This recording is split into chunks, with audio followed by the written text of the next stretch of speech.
All right, good evening. It's a little past 6, so we're starting a couple of minutes early, or late. Should be earlier, but we're later. So the regular session of the Planning Commission of the City of Lancaster, please come to order. The invocation tonight will be offered by Vice Chair Hall. The pledge will be led by Commissioner Harvey. If you'd all please stand. Bow your heads. Lord, we ask for blessings on our city, this commission, and our visitors here tonight. We thank you for the rain. Please keep it coming. Guide us tonight in our deliberations in a manner pleasing to you. We ask for your blessings on the family of the soldiers that were killed in Chattanooga. In your name we pray. Amen. Amen. Please remain standing and join me as we honor our nation's flag. I pledge allegiance to the flag of the United States of America and to the republic for which it stands, one nation under God, indivisible, with liberty and justice for all. Thank you. May I have the roll call, please? Commissioners Adana Cook, absent. Miguel Coronado, Present. Cassandra Harvey, Present. Raj Mali, Here. Fabian Teresiano, Here. Vice Chair Randy Hall, Here. Chairman James Bose. Here. We have a quorum. Thank you. Unfortunately, Commissioner Cook was unable to attend tonight due to a business commitment. Public business from the floor. If an individual is unable to stay for the entire meeting, we offer 10 minutes at this time. For early speakers, you would be given an opportunity to speak for 2 minutes. Do we have any early speakers? None that have requested, Mr. Chairman. All right, thank you. And any person who would like to address the commission on any agendized item is asked to complete a speaker's card, which you can find at the rear of the chamber, and deposit it with our Assistant City Attorney, and we will call on you when the individual item is called before us. Individual speakers are limited to 3 minutes each. However, if you folks haven't been here before, I'll give you a brief rules of the road, if you will. Typically, when we call the agenda item, we'll have a staff report. Commission may or may not ask questions. Then at the conclusion of that, the applicant and their representatives will have an opportunity to address the commission. We indulge the applicant at our pleasure, and there's no time limit other than what we decide it ought to be. Once the applicant has given his testimony, again, we may ask questions or have staff respond, and ultimately individual speakers will be called upon to give their input. Individual speakers would then be limited, as I mentioned to you previously, for 3 minutes each. The first item on our agenda is the consent calendar, which is the approval of the minutes of the regular meeting of June 22nd, 2015. May I have the motion, please?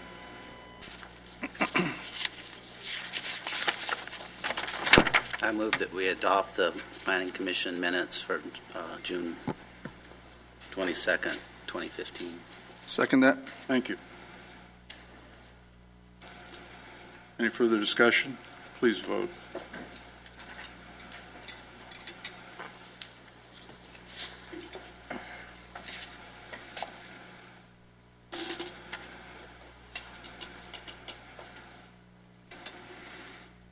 Are we broken?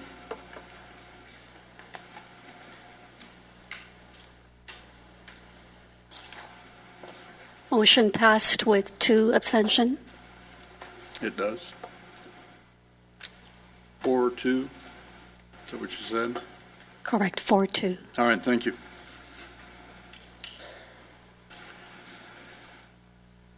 For the record, we have received a number of pieces of correspondence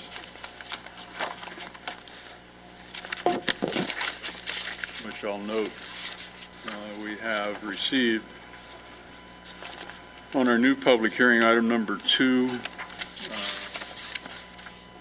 letter from the applicant, which is an uncontested letter.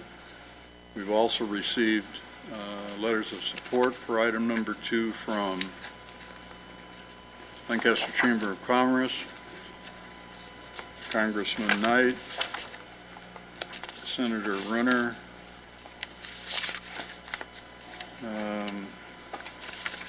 from Newton Gillette at Avey College, Antelope Valley Hispanic Chamber of Commerce, letter of support, and IBEW.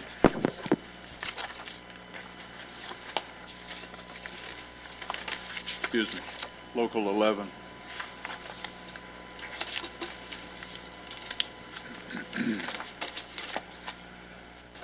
So then, without objection, the public hearing is open on general plan.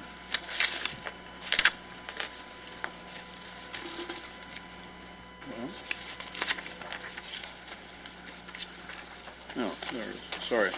On general plan amendment 14-02, zone change -1402, conditional use permit number 14-10A, 14-10B, 14-10C, 14-10D, and 14-10E. The applicant is Sustainable Power, S-Power Group, LLC.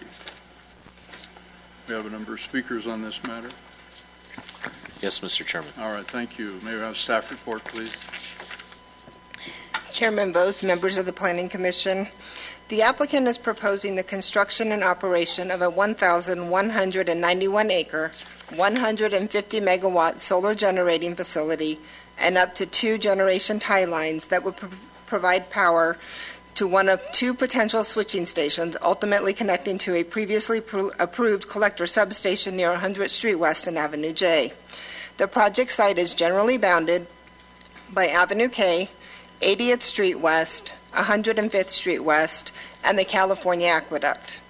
Approximately 960 acres, located predominantly south of Avenue L, are designated as urban residential, non-urban residential, and commercial with a specific plan overlay and is zoned a specific plan. The urban residential and commercial designations and the specific plan zoning do not allow for the development of a solar facility, and the applicant has requested a general plan amendment and a zone change to designate the entire 1,191-acre project site as non-urban residential and zone it as RR 2.5. This change would make the general plan designation and zoning on the project site consistent with the designations and zoning in the surrounding area and is necessary to allow the proposed project to move forward.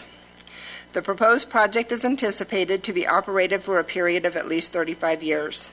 The proposed project would consist of the following elements: photovoltaic modules, module mounting system, electrical inverters and transformers, electrical alternating current collection system, including switchgear, data monitoring equipment, transmission and gen-tie lines, access roads, and security fencing.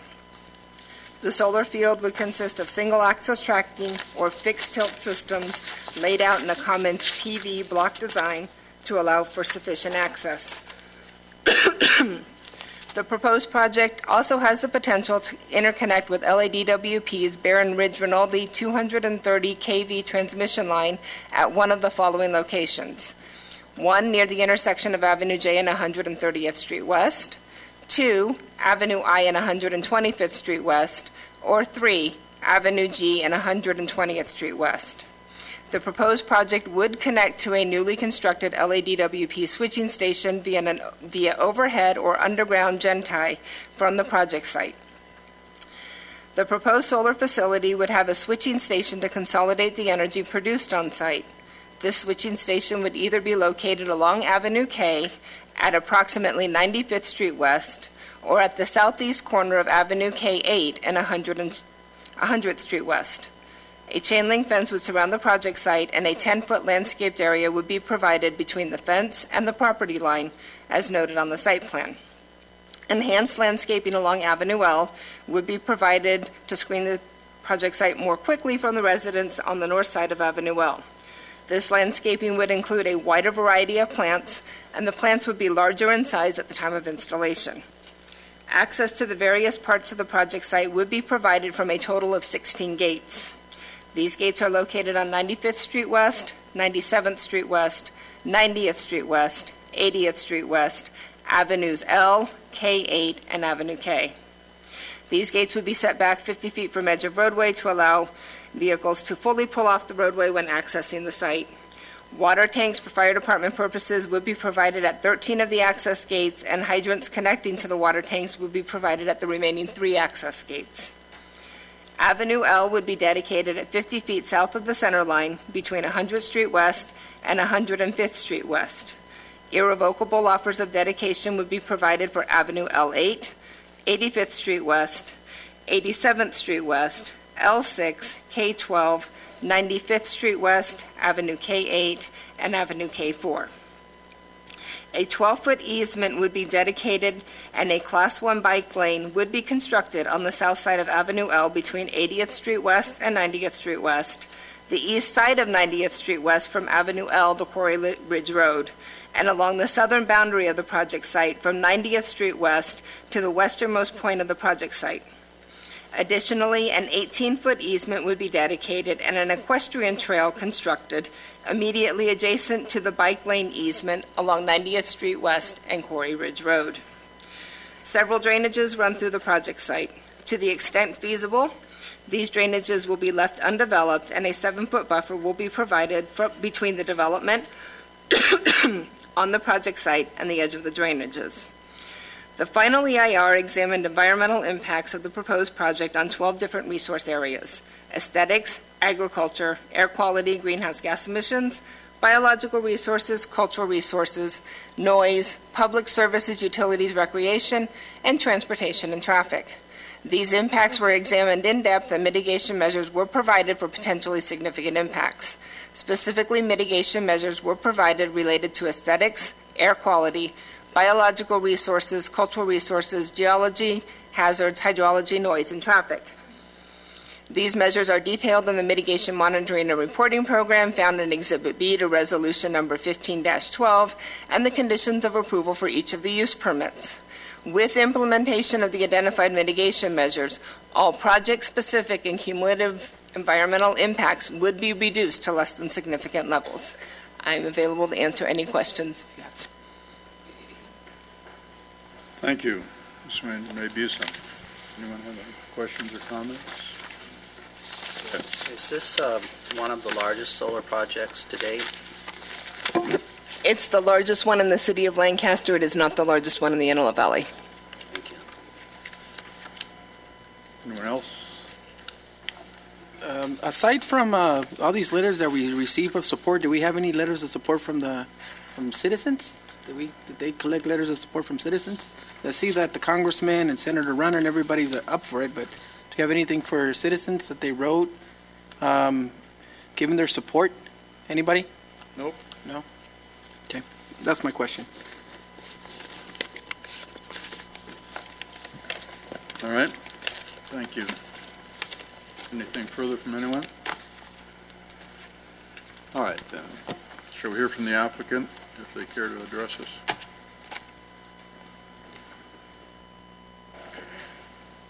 Mr. Bean, good evening. Good Welcome. evening, Chairman Vos, fellow commissioners. Really appreciate your time considering this project. We're really excited about it. We've been working to develop this project for well over a year now, working with the City of Lancaster, community members, and our team to really develop the best project that we can. It is one of the largest in the City of Lancaster thus far, so it required a great attention of detail as we were going through with the city to develop it. We think we came up with a lot of great solutions to address many of the potential impacts from the project. It's rare that you can get a site this large. Bringing all the land together into one, it's a very difficult task. So not only did we work diligently with our land team and locals here, but we worked with the entire community around the site as well. We've reached out to numerous landowners, houses across from the project to try and essentially mitigate the potential impacts to those properties. Through this process, we've really been able to minimize the biological and environmental impacts. As you guys know, this is relatively degraded land. There's not a whole lot out at the site. When we were doing the environmental studies, we didn't find a whole lot. However, there were some features that we made attempts to avoid, such as the stream crossings up in the higher hills area where there's steeper slopes. We avoided those areas next to the aqueduct that provide more habitat. So we made significant efforts there. And throughout the process, we've also been able to work with, as I mentioned before, the local community members, some of the local schools here, bringing them out, getting them engaged in the projects and the development. So we think we've done a great job here. We're excited to present the site to you. If you guys have any questions, I'd be pleased to answer them. There may be some. Anyone? Yes. What's the time frame you figure on these phases of this project? Well, we're looking at around a year total. Could be a little bit longer, up to a year and a half. So it would come together in phases, potentially 50 megawatts first, then the next 50, and the next 50. And then how many homes do you think this project would power on this particular? This project would power approximately 45,000 homes. So a significant load, both in the Antelope Valley and throughout the basin. And financial impact to the locals here in the valley? Financial impact, we're looking at over $100 million total injected into the economy. A lot of it is through construction, and then there's ancillary impacts as well. We've been able to use a tremendous amount of local contractors for supporting this, engineering firms, survey firms, those type of contractors. Thank you. Anyone else? Yes. Sir, you mentioned that you reached out to schools, citizens. How'd you do that? So we've been in this area for a long time doing business. So one of the ways that we did it is we worked with the Green Energy Academy with the AB High School. We sponsored a scholarship program for them. So we went out to the schools, worked with the kids out on some of their projects. We even took a lot of them up to the San Francisco Bay Area for a job fair, or not really a job fair, a science fair, where they were able to present their projects and then also see a lot of the green energy projects throughout the state. So they did that. We've been in touch with the Del Sur School that is a little bit closer to us. We're working with one of their team members who's in the audience today. But that was more of trying to improve their school, trying to improve the infrastructure, putting up a new marquee, paving their parking lots, stuff like that, making it a safer and more accessible parking area. How many units of power will the 150 megawatts plant make in a 24-hour period? Well, let's see. I'd have to do a little calculation for that one, but I don't know that off the top of my head. Well, compare it to, say, like a standard power plant that burns fossil fuels. What would a standard plant of 150 megawatts produces 24 units a day? Would you say that yours would be 8 or 10, maybe? 10 units? Yes. 150 megawatts. If your peak power load is 150 megawatts, and that's what you're going to put out during the day. Oh, right. Okay, I see what you're saying. So over a 24-hour. The final system hasn't been designed yet. However, it's obviously going to peak during the day, so maybe I'm guessing a little bit here, but 25%. 25%. Do you have any other projects that are outside of the city of Lancaster?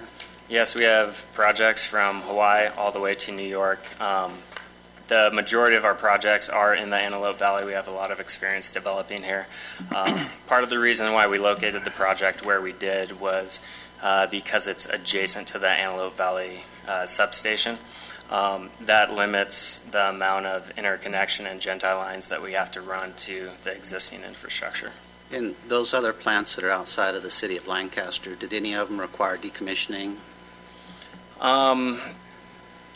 Some of them do. It really varies by the jurisdiction. LA County, some of those do. Fresno County does. City of Victorville requires us to remove the facility at the end of the life. So a lot of them do require decommissioning. Our projects, are going to be in there for at least 35 years. They're so valuable. They're going to be in there for a long time. And it's in our best interest to take them out at the end of the life cycle. All the steel, the copper, the panels, they all have a value. So we will be taking them out at the end of the use of the facility at some point, yes. How do the decommissioning requirements of Victorville or LA County impact your development? It can be, they can have a significant impact. It depends on how the city and the counties implement their decommissioning requirements. Some do require bonds. A lot just require the facility to be removed at the end of the life. So bonds do have a cost on the project and do affect the financial models. Thank you. You said you're going to hire local contractors. So how many approximately jobs going to create for another year? Yeah, so for this project, we're probably looking at about having 250 employees out at the site full-time, and that's probably going to be between a year to 18 months. So Thank you. Significant. So if I may go back just a little bit, Commissioner Hall mentioned the decommissioning. So that's never been from a state or federal perspective. It's only been from local municipalities? Typically. S-Power develops almost exclusively on private land. We prefer not to go on BLM and go through federal processes. It's a little more complex and time-consuming. So our focus in development has been on private land. So we have had it both ways, where we have had to have decommissioning bonds and then also not have that requirement.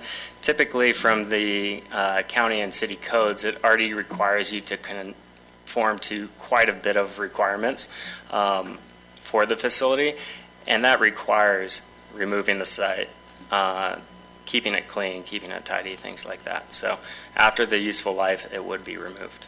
Thank you. Go ahead.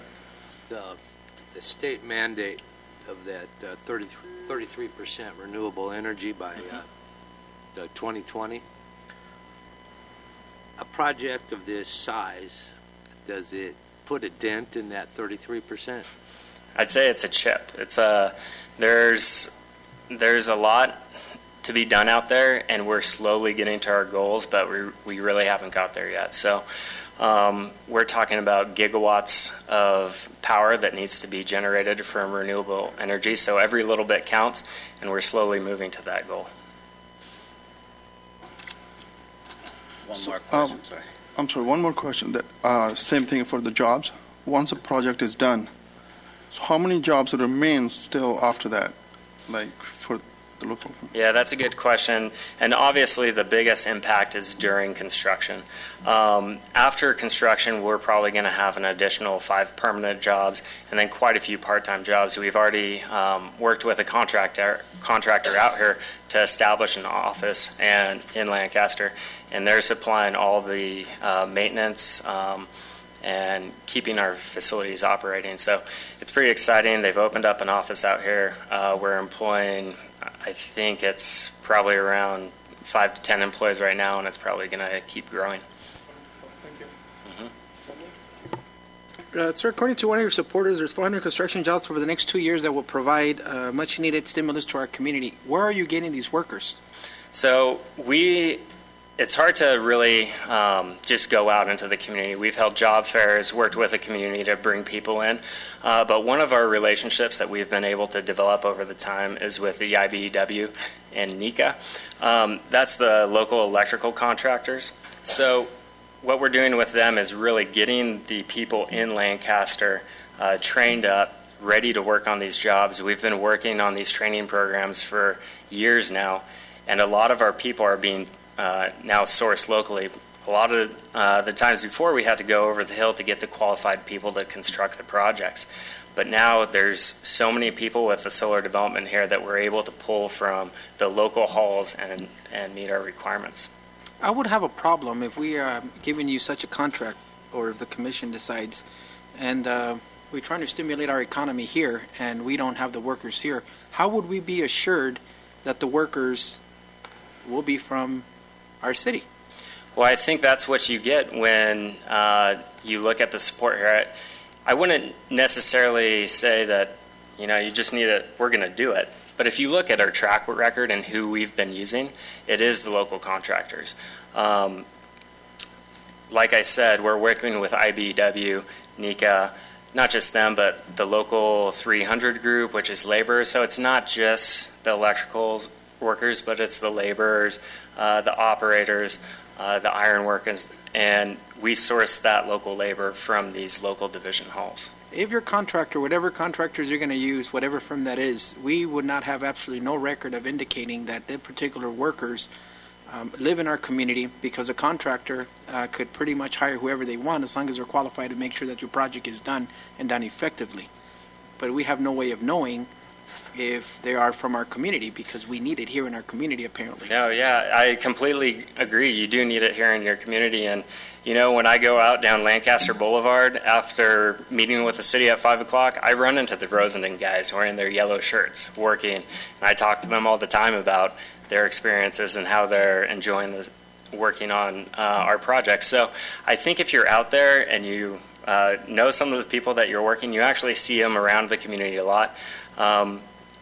You're right. I think there's a person from the IBEW here today that could speak to a lot of the local employees that they're training and putting out on the workforce. So I'd invite you to come in and join me anytime. We can show you the facility, show where we train the people, and then I'd welcome you to come out to the site as well and speak with some of the employees. Finally, you did mention that you paved the Del Sur School. Appreciate that. What else are you doing in the community to give back? Well, we're doing a lot of things. We have a community relations organizer in the area. So not do we just expect stuff from S-Power and our teams go out there, but our contractors go out into the community as well. So we're organizing blood drives, canned food drives, toy drives, working with veterans, working with a lot of different groups out here to make sure that we're keeping everyone involved and giving back. I think one of the reasons why you see the Chamber of Commerce supporting us is that we're going out into the community. We're working with that Chamber of Commerce, this Chamber of Commerce, which are really kind of the hands into the community to find the best way to work with them.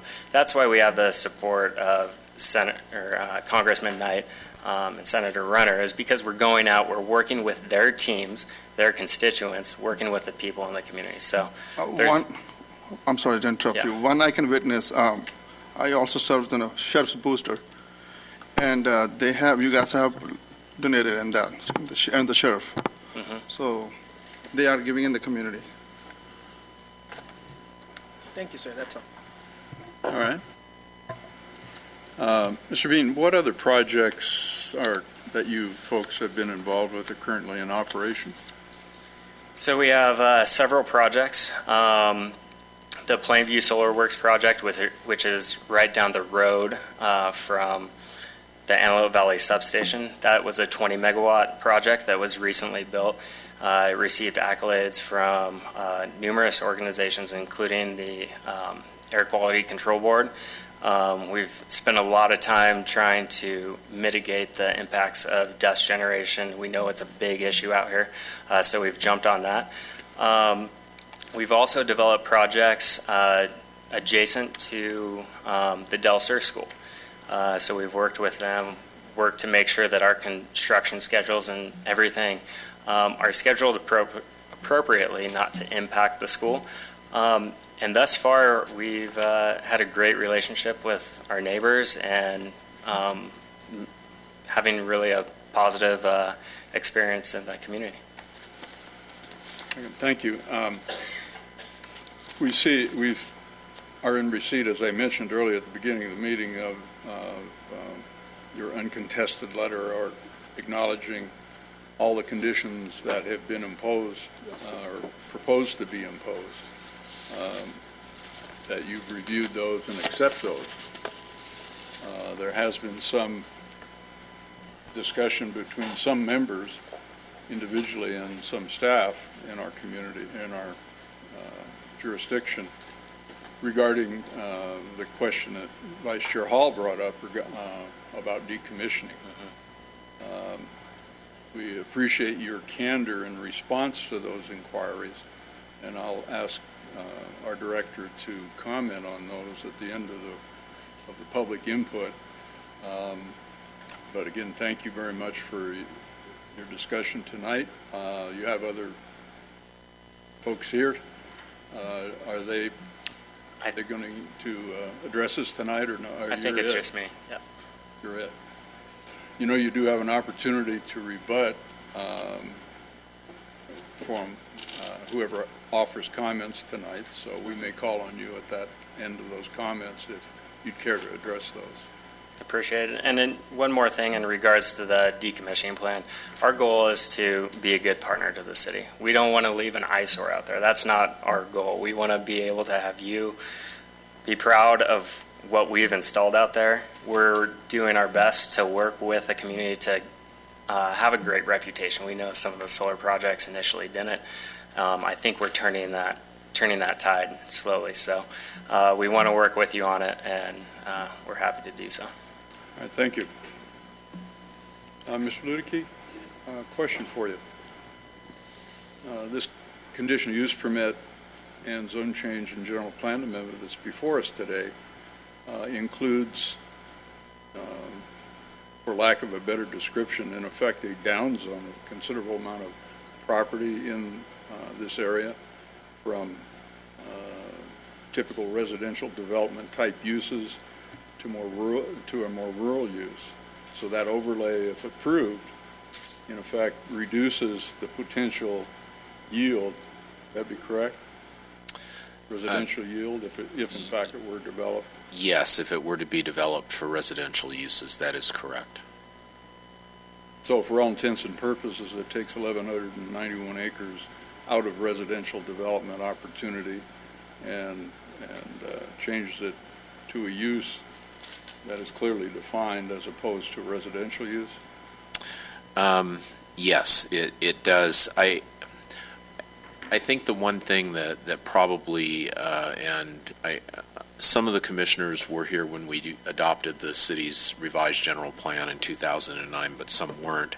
This particular area was actually under the ownership of a single entity, and they had actually requested from the city as part of the general plan process that the city consider giving them a specific plan overlay designation. They didn't ask for any changes in the residential densities at that time, but what they wanted was the ability to use the specific plan to essentially transfer densities around on the property. Specifically, what they were looking for as part of a proposed residential project was the ability to take density from the south side of the aqueduct, leave that vacant, and move it onto the flatter portions of the property. So that was what was sitting on there for a period of time. That entity, in surveying the market, determined that they didn't think there was any demand in the foreseeable future for that kind of project. Obviously worked a negotiation with this particular developer, but The specific plan overlay itself doesn't permit solar development, so you would have to go through this general plan amendment and zone change process as a part of any conditional use permit consideration. As a follow-up question, the life of the conditional use permit, general plan amendment, and zone change, if it's approved, what's the life of that? When I say life, how long is that good for?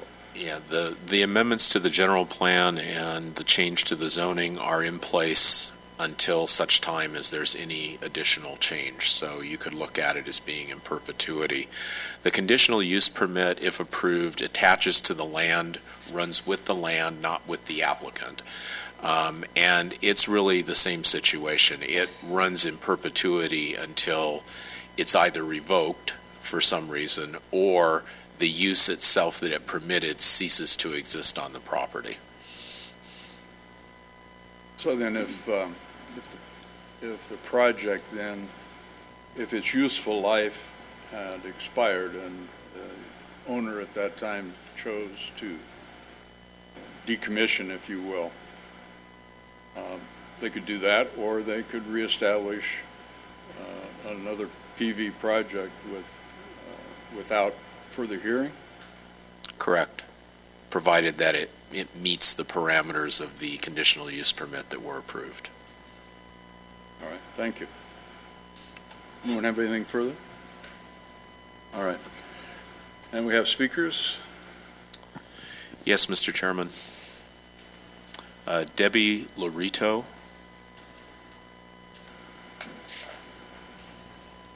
Evening, Ms. Levito. And is it Levito? Lorito. Lorito. All right. Welcome. Good evening, Mr. Chairman and members of the board. Thank you for hearing me this evening. My name is Debbie Lorito, and I am currently the president of the Del Sur School PTSA. Most of you might be familiar with PTSA. We are K through 8 school. This upcoming school year will be my second year as president. I have also been working as a PTSA volunteer for Del Sur for the past few years. Since this past year, I have had the opportunity to work with S Power Solar. Their generosity has been nothing short of amazing. Our PTSA works very diligently each and every year to raise money for the school to purchase extra supplies and school improvements, etc. This past year, it was our goal to raise money to give Del Sur an electronic marquee sign. This is something that all Westside schools have, with the exception of Del Sur School. The PTSA definitely wanted this for Del Sur, and we knew that we had to spend our money to help the education and the beautification of the school. Therefore, it was almost impossible for us to have raised over $15,000 for a new sign. After meeting with Nikki from S Power and explaining what we are doing, S Power stepped up to help cover a major part of the sign. Because of S Power's generosity, we as a PTSA were able to allocate funds numerous ways to benefit our school last year. Students and teachers all have benefited from this. This sign is officially ordered and now, hopefully, will be up by the start of the new school year. We appreciate S Power and we look forward to working with them in the future. Yeah, thank you for your comments. Any questions? All right, thank you. Next speaker, please. Catherine McLaren.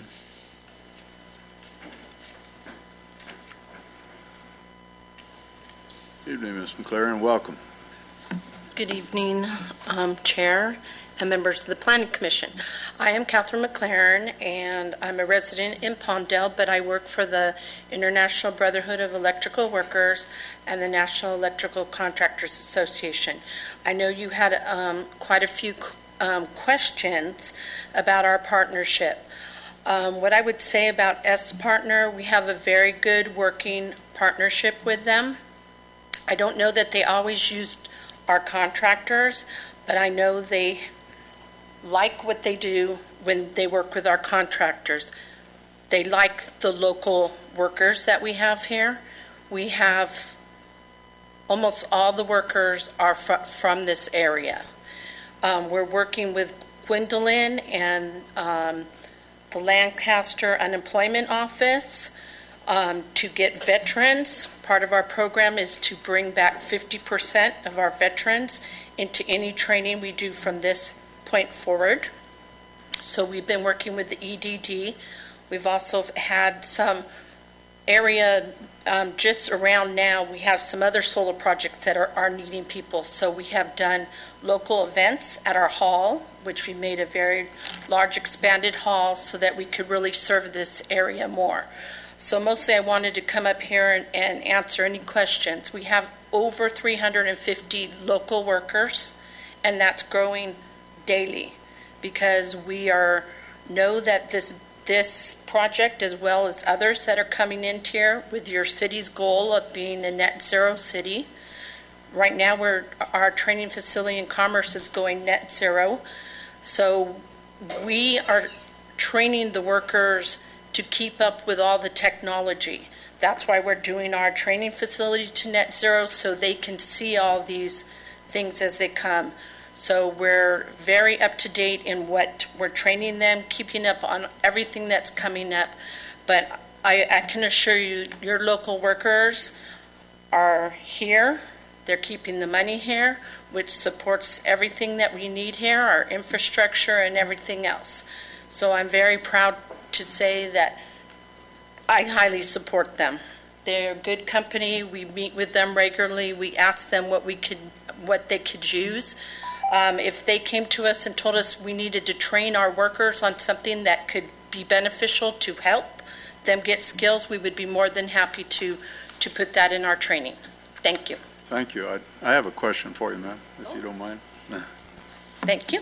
Can you comment on your apprenticeship program more specifically for the trade? Okay, well, our apprenticeship program, first off, there is no money out of the pocket for anyone who's in that particular apprenticeship. So we have indoor wiremen, we have outdoor, we train for transportation, also sound and communication. So we're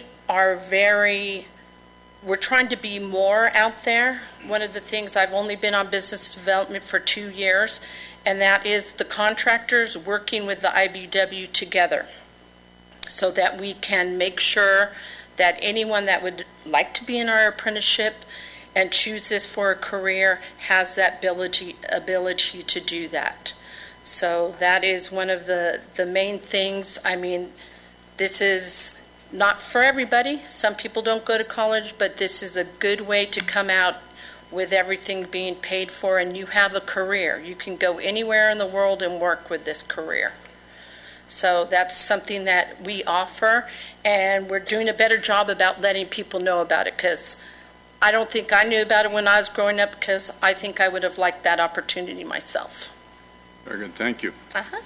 Any other questions? Okay, thanks. No, thank you.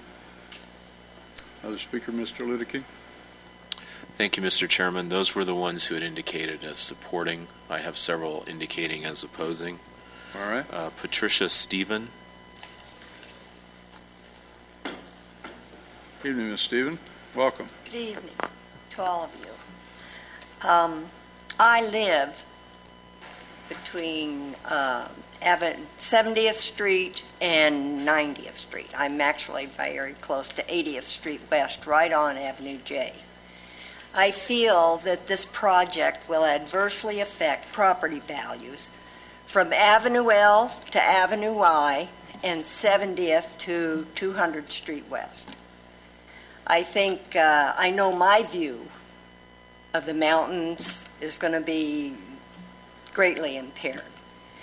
But anybody living in those areas will be affected by the solar along the mountain range. Secondly, besides destroying property values, killing birds, and they take our groundwater. I have my own well, Each one of these facilities has what appears to be a 5,000-gallon water tank. And it is my understanding that they have to cool those solar panels all day long with the water. Now, I don't know about that is not true? Is that what you're saying? Okay. Well, I have a well. All of Antelope Acres is on a well. Everybody between those areas have got private wells, and this is going to greatly affect the water table level. Mine only goes down 400 feet, my well currently. So it was my understanding that we weren't getting the benefit of the electricity from these solar stations, but I guess I stand corrected. It is coming to the Antelope Valley. I hate to throw a wet blanket on it, but like the lady, a friend of mine that lives down the street, right across the street from the solar project, right on 100th Street between 90th and 100th. They put in, right across the street from her, a big solar farm and planted oleanders along it. Now she raises horses. Just one leaf, into the water tank or into their feed is going to kill them. So it not only affects her view, but of course those things are lit up all night long and that makes a noise. So that's the way I stand on it. It is going to affect all our wells on the west side, as well as our view. I mean, take a drive down Avenue I, or Avenue J even, and look towards the mountain range that they are going to put the solars on. Thank you for your comments. Have another speaker, please. Let people speak their agenda. Terry Hodglins? Did I pronounce that correctly? No, sorry. Would you say it for us, please? Good evening. My name is Terry Hodgkins. Hodgkins, Mr. Hodgkins, Proud owner of welcome. Hodgkins Jewelers for 40 years here in town. I grew up here, Vietnam vet. I left, came back, raised my family here. We live in Antelope Acres also. I've never been to one of these meetings, but I'm so enraged that I have to come in and make my comments along with the lady that not only are the views going to be destroyed, but the property values of my house. I'm looking to retire. My value in my house is one of the things that I'm looking to retire on. If that drops out, then I have no retirement. A couple of the other things I'd like to address is the valley fever issue here in the valley. It is higher than it's ever been. I've lived in the valley since 1952, so I have a little bit of background on that. The other thing that I would like to mention or ask is the gentleman said there's going to be 45,000 homes. Where are those homes? Is that coming to the Antelope Valley? My understanding is it's not. It's going over the hill. So we have to live with basically the black hole, and we get nothing from it. Okay, we get no reduced electrical costs. We get really no benefits whatsoever. And as the lady mentioned, if you look from my house up the side of the hill, it gently slopes up. That's going to be one giant black hole. My wife and I are big bicyclers. We ride around quite a bit. There's just nothing like having to ride by 5 miles of blackness. It's just horrible. I don't know how else to express it. If they want to put these things in, maybe a little closer to Nenach, out that way, that's one thing. There's already 5 miles going completely across the Kern up to the other side of the mountain towards Tehachapi. Environmental impacts have to be great, huge. So I just can't see putting this so close to town. My understanding is that this type of thing wouldn't happen inside of 80th Street, 90th Street, that type of thing. Basically, my house is going to be surrounded by solar fields. Who's going to want to live there? Thank you very much. Thank you for your comments, sir. Another speaker, please. Yes, Lance Hiller. Mr. Hiller, welcome. Thank you for the opportunity. My name is Lance Tiller. I've been a licensed land surveyor locally for over 40 years. I am against the solar project, the commercialized solar project in the Antelope Valley. Fortunately, the Los Angeles County supervisors have stepped in, and it looks like they've decided not to allow any more commercial solar and wind energy in the Antelope Valley. I think Landcast ought to take a hint from that. One thing, all the land south of Avenue K is gorgeous hillside that looks out upon the entire Antelope Valley. I think you said are 2.5 acres now, but think white fence farms, gorgeous stuff. People can have horses, light ag, this sort of thing.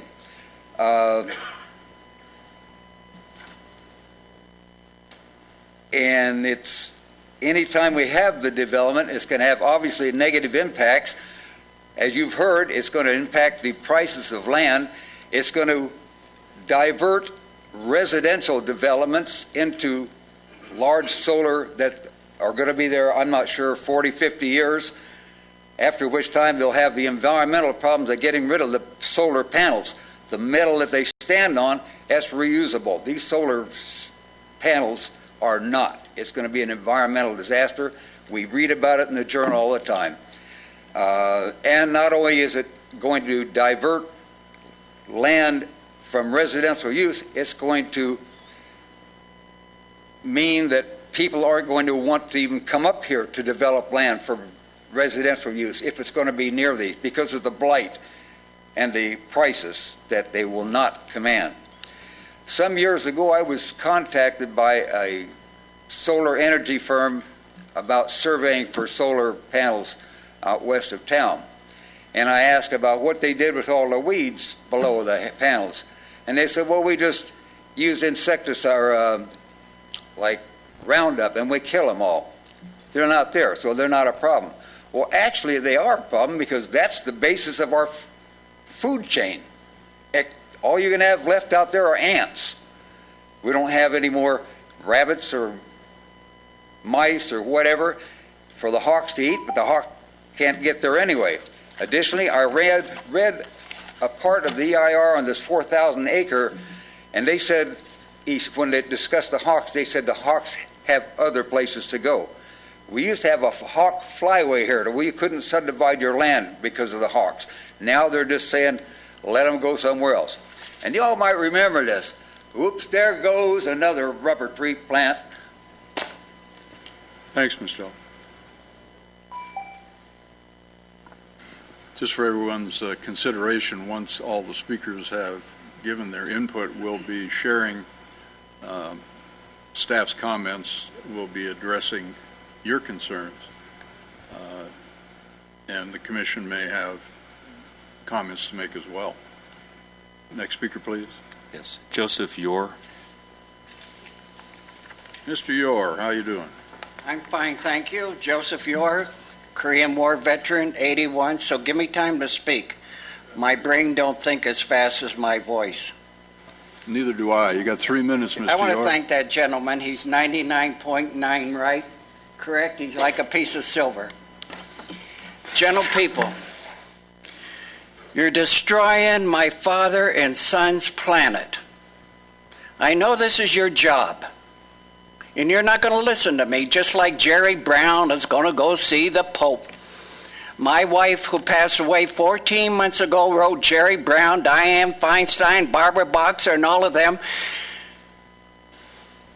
how to protect California. They refused to listen to us. They could have had a fleet of water dropping planes that put out fires. No, they'd rather put a fleet of planes that kill children and give them to Saudi Arabia. Gentle people, you got to listen to people. I go back many years. My first environmental issue was the sucking of the water out of Los Angeles. And eventually it caused an earthquake. They called it the Northridge earthquake. They sucked all the water out of the aquifer. Now they're building skyscrapers. All your solar energy panels are made wrong. The sun comes up from the east and goes down to the west. Go to the library, they're made wrong. Everywhere you go, they're made wrong. The sun comes up from the east and goes down the down the west. You waste half of your solar energy. You would take 1 acre of land. Let me show you my. Mr. Yore, please stay at the podium. Thank you. You take 1 acre of land. You build it like a pyramid. You put your solar energy down this side and down this side, and you don't have to cover my Father Creator land. You're destroying all the desert. And not only your solar energy panels, people don't talk about the trucks. The trucks shake the ground, cause valley fever, brings up the dust, and the people get sick and don't know why they get sick. Dr. Bressner wrote the book on valley fever, and not a lot of people are there where they're building solar energy. Thank you. You wouldn't listen to me anyhow. But you'll have to pay to the big man upstairs. Thank you, Mr. Yore. People are paying for it now. Thank you, Mr. Yore. I'm always right. Next speaker, please. Frank Serafine.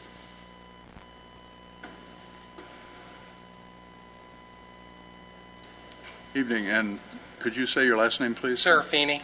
Serafine? Yes. Good evening and welcome. Thank you. I own and operate a 30-acre agricultural farm that overlooks the proposed solar power plant that is being proposed here in the Antelope Valley. I am not in favor of it. I know that the county is banning all large-scale solar and wind turbine projects like this, and I'm just wondering, why isn't this part of the county ban on these? We're taking over a really significant agricultural land. It looks to me like about 12 Walmart parking lots of beyond commercial. This is industrial power plants going in. It's going to ruin everything. I mean, the view, of course, 1,200 acres? What kind of precedent are we setting here? 130 went up, then 230 went up, now 1,200 is going to go up. What's next? 4,000? 8,000? This particular property is along the aqueduct. We don't have any more agricultural land. When this is over, you take over 1,200 square feet, 1,200 acres of valuable agricultural land. That's going to the future is bleak. It's going to be a horrible project. I do not want to see it. I want to see the county get involved with this. I hope this is not ending right here. I mean, I know that the county has certain jurisdiction over this. I hope. Maybe not. I just can't see, I don't want to see a precedent set by this. It should stay agricultural land. It should not be rezoned. There's plenty of places that we can put power, solar power, which is going to go obsolete in 10 years anyhow. Let's put it on the roof of Rex Paris's new building over there. That's pretty big. How many other Walmarts do we have around? We have 5 Walmarts. Let's put them on the roofs. Let's generate it locally. Let's innovate it. Let's make Lancaster an innovative place. Let's not crush our poppy preserves for the sake of somebody coming in, corporations, these big corporations, and taking over our land for many years to come, and they're the only ones that are going to profit from it. I'm not going to profit from it. It's just going to kill my Swenson hawks. I have a wildlife easement on my property to protect that bird, and I have a 5-mile radius, and this property is within that 5-mile radius. So I am totally opposed to it. Thank you. Thank you for your comments.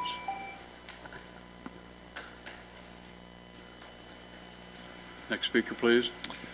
Those are all the speakers' cards, Mr. Chairman. Really? All right, thank you.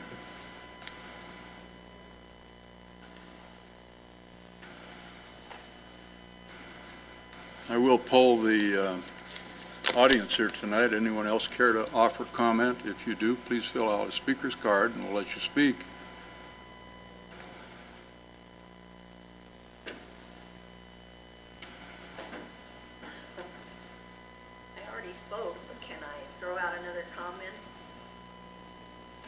Take your time.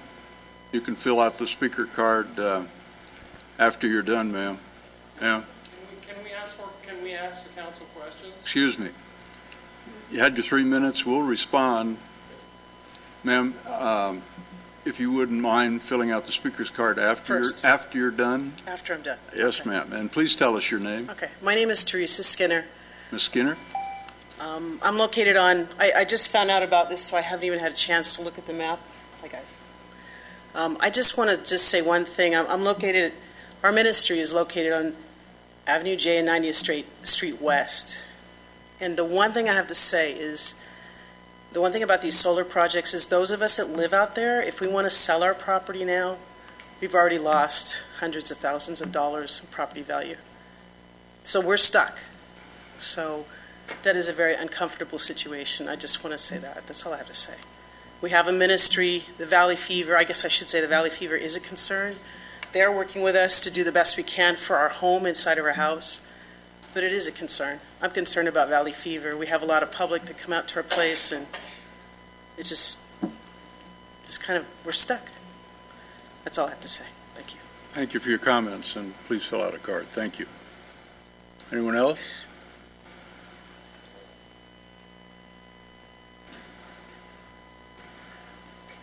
Evening, sir. And could you tell us your name and... My name's Kevin Simpson. I'm a small-time landlord out here. Mr. Simpson? Yes. And welcome. And will you make sure you fill out a speaker card when you're done? Yes, sir. All right. Thank you. I'm not really for or against the solar. I'm actually here for another matter regarding development of adjacent to another property. But I have properties in the acres and on the west side, and generally aware of what's going on out around 90th Street, the switchyard up there and everything down to 100th. My concern on the development is I think we need the power. It's a transient technology which people forget about. When we project forward our current technology 20, 30 years into the future, the panels available 20 years from now are going to be completely more efficient. Everything's in flux. We have moving technical targets. Our ability to see into the future is actually diminishing because of the rate of technical change. So we can make good decisions now, but they're never going to be perfect. So, you got to do what you got to do. I like the fact that we're doing clean power as opposed to China, who's building particulate generators, coal. A fourth of our, bad air here is direct from China. I mean, it's a global problem. So I'm actually in favor of using these technologies, but recognize that it's a transient technology. We can't see 30 years into the future, none of us. If you were to roll back 30 years from now and look at the internet, look at spaceflight, look at telecommunications, whatever, forget it. You couldn't do it. Our best minds couldn't do it. So chance of us making a perfect plan for 20, 30 years down the road is nil. So having said that, if we're going to put the solar up, and I agree with the people talking about the land values being crushed out here, I have at least one friend out on 90th who's surrounded on 3 sides by solar now. I have solar going in adjacent to my little dink ranch, which is 11 acres out there. What I would like to see is green zones and mitigation of direct visual impact for the people who are living there. I like to be in these low-density areas. I like these funky old ranches. I bought distressed property and fixed them. That's what I did. I'm not out there because I want to be in a condo in Santa Monica. I want to be out in the boonies with crazy people. I work, a lot. I like a little bit of freedom and some space. And, the people living out there are not the condo monkeys. It's a different mindset. And the farmers and whatnot. But get some green zone, get some isolation so when we get into our little 2 acres, we're not looking smack into an industrial complex that is aesthetically unacceptable and doesn't fit the historic use of the property. Thank you, Mr. Simpson. Appreciate your comment. Thank you. And for the record, the only one maybe a little crazy is me. I don't judge folks by their comments or their concerns or their or what they may offer in in justification for their position. Not at all. I've been on both sides of this dais, representing myself and the development community. So what you folks have to say certainly has value to me. I'll ask, we have no other speakers on this matter again? All right. So then, may I ask staff to address a number of comments in no particular order. Property values, views, a comment related to panels being cooled by the water on the, for fire protection on the site, comments regarding mitigation of vegetation, lighting, valley fever, what benefits there may be or may not be, the environmental destruction, plant density, valley fever again. Why we're not LA County? I think I can answer that. There's also one on noise. Yep. The comment on the Swenson's Hawk, technical changes in the industry, comment about buffering or green zone, as I would describe it as buffering, and noise, and impacts to our roads. As I recall from reading the draft environmental impact report and the recommended mitigation measures, each and every one of those points have been addressed. But Ms. Swain, would you please take some time and share with us? Sure. The first one with respect to property values. Property values are not an environmental impact. Per state law, it's not something I can look at. It is definitely something that the 7 of you can take into consideration when making your decision. But that is why it is not included in the environmental impact report. With respect to cooling, those water tanks on the property are for firefighting purposes only. The PV panels do not need water to be cooled. There's washing of the panels that will occur approximately twice a year.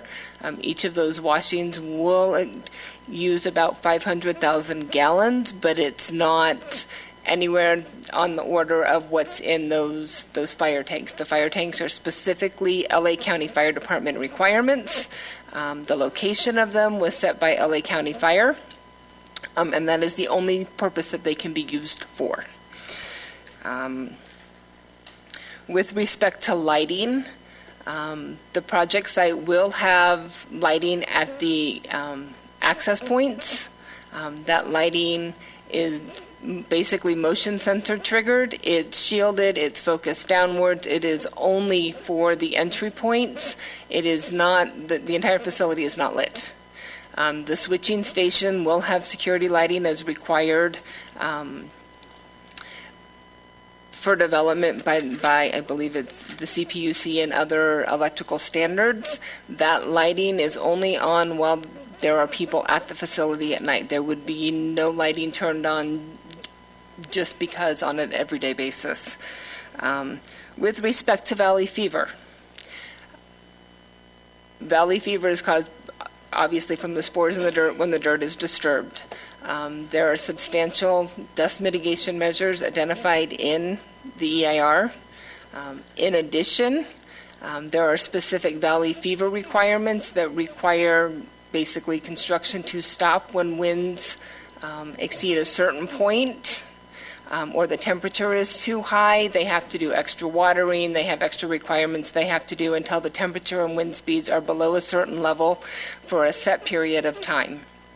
There's also education that is required of all contractors on site as to what valley fever is, the symptoms of valley fever, how valley fever is treated, and their responsibilities in contacting the site supervisor if those symptoms are noted so they can get treatment. The City of Lancaster is not within the jurisdiction of unincorporated LA County, which is why we have our own separate planning commission and city council. And therefore, the rules and regulations adopted by the county, specifically the Board of Supervisors with respect to solar and wind projects, are not applicable to projects within the city limits. Surveys for Swainson's Hawks were conducted in the biological surveys prepared for the project site. No Swainson's Hawk were observed on site. However, there is mitigation in there to do Swainson's Hawk surveys, bird and bat conservation strategies to make sure that birds are not impacted or impacted as minimally as possible. There's buffer zones established for various species if they're encountered on the project site. And all of those mitigation measures would reduce impacts to less than significant.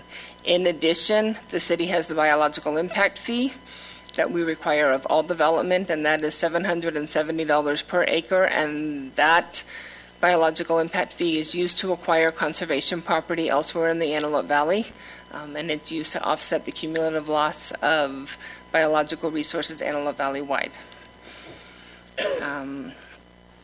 With respect to noise, there will be some noise during construction. Mitigation measures were identified to reduce those noise impacts to less than significant levels. During operations, there will be minimal noise, and most of that noise will not be audible off the site. The trackers generate a little bit of noise when they move and shift positions, and the inverters and transformers do also, but sensitive receptors are not located close enough to those noise sources for them to be audible during operation. The proposed project would generate a lot of construction trips per city requirements. The developer is required to restore the roads to the condition that they were in at the start of construction. So basically, if their truck trips cause damage to the local roadways, they're required to fix it. During operation, we estimated at most there would be 12 trips per week for operational purposes, routine maintenance and repair, emergency repairs, but it is a truly minimal amount of traffic. And I think I got them, and if I missed them, please let me know. Go ahead. Herbicides? There is a mitigation measure that prevents the applicant from utilizing herbicides, rodenticides, or insecticides on the project site. So how would they do their weeds that would grow out? Typically, what's been used, at least recently, is the developer has entered into contracts with local sheep herders. The sheep are brought to the project site, they're allowed to graze on the vegetation, and then they're removed. The developer is also not allowed to grade the site. They're allowed to grade for their inverter pads, transformer, switching station, and roadways, but the rest of the site can only be mowed. It cannot be grubbed, it cannot be graded. Go ahead. My apologies, Ms. Swain. I don't know if I perhaps missed it, but one of the homeowners had mentioned that she has well water. Did you address the potential of being compromised water table? No, actually, the applicant has the rights to use a private well. That agreement has been authorized between the property owner and the developer. It was a former agricultural facility that is no longer in operation. They also have the ability from the city to use recycled water. During construction, the water would be used for dust control purposes and those types of things. During operation, it would only be used for panel washing and watering of the perimeter landscaping until that perimeter landscaping is established. Once established, it would not be used for watering. But with respect to the potential of groundwater being compromised, is there any chance of that, or? It's not likely. Okay, thank you. Mr. Taracion? Thank you, Chairman Vose. One of the homeowners had commented that there's no benefit to the residents of the solar power. Don't we have a choice now of who we can order our power from here? So residents of the city can opt in soon. I don't know what the timing is with Lancaster Choice Energy, but they do have the ability to get their power specifically from Lancaster Choice Energy, and as part of that, they can choose for the 100% renewable option or they can choose for a different mix. It's dependent on that, and I don't know all of the details. They said that we have another project of this scale coming up in the future. Net zero, I was told, was supposed to be 550 megawatts. Is that what we're after? Okay, so the city has a goal of becoming net zero, and that goal is divided into two phases. Phase 1 is 215 megawatts, which is the amount of power that it would take to operate the highest peak 15 minutes on the hottest day when everybody's running their air conditioner. That's the amount of power the city would need, would be 215 megawatts. For the city to run for a 24-hour period, the city needs 530 megawatts, and that is phase 2. Is that storage? No, that would be the amount of power that would need to be produced within that 24-hour period. But solar only produces, as Power Representative said, 25% of the time. Correct, and that's basically all of this was taken into account when they were coming up with the models for the CCA. These are the numbers that the consultant identified as the power needed for us to be 100% net zero. So basically, it would be fed into the grid at peak times, and then we allow our base load to be modified. Correct.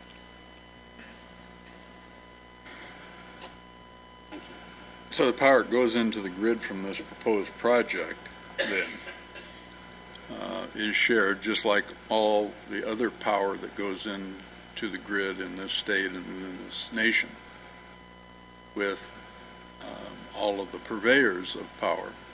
Correct. So, by attempting to meet the goals set in our state to reduce fossil fuel produced energy to a more environmentally friendly energy source, as the applicant pointed out, this is addressing those particular goals. It is. The state has a goal of having 33% of all power provided by renewable energy by 2020. So this does go to meet that. There are also other goals established under AB 32, which is the Global Solutions Warming Act, that requires us to reduce greenhouse gas emissions to below 1990 levels, and I can't remember by which year, and that would also go to offsetting the greenhouse gas emissions produced by natural gas-fired power plants. Right. Comments were raised about local workers having the opportunity to participate in the construction and maintenance of this facility.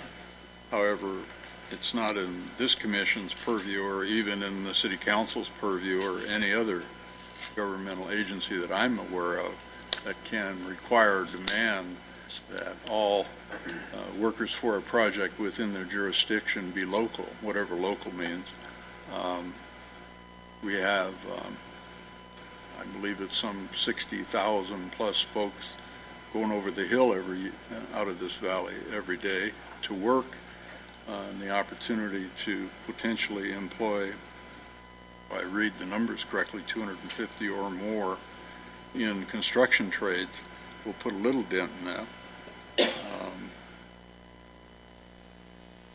One thing I didn't ask you to comment on was the mitigation and responses to comments, the written comments to the proposed draft environmental impact report from Antelope Valley Air Quality Management District. Could you address that, please? Sure. So the AVA QMD sent a comment letter on the draft DIR requesting that a dust control plan be prepared to mitigate and control dust during construction and operation. That request was also received during the notice of preparation process, and that mitigation measure in great detail is provided in the draft DIR. The Air District tends to just reiterate to make sure that things are included. The applicant will be required to get a dust control plan approved by the Air District, and a copy of that approved plan needs to be submitted to city staff before construction permits will be issued. What other conditions other than the typical conditions we're aware of for any other development project in the community is this particular project conditioned for? With respect to air quality or respect to anything in general? Anything in general. So this project has more detailed. Thank you. This document has more detailed air quality control plan, air quality dust control measures. Specifically with respect to valley fever. It has more intensive noise measures. It has more intensive cultural resources and biological resource mitigation measures that we typically do not add to projects. It has some additional aesthetic ones requiring the painting of the water tank so that they're not the glaring silver that you see out there.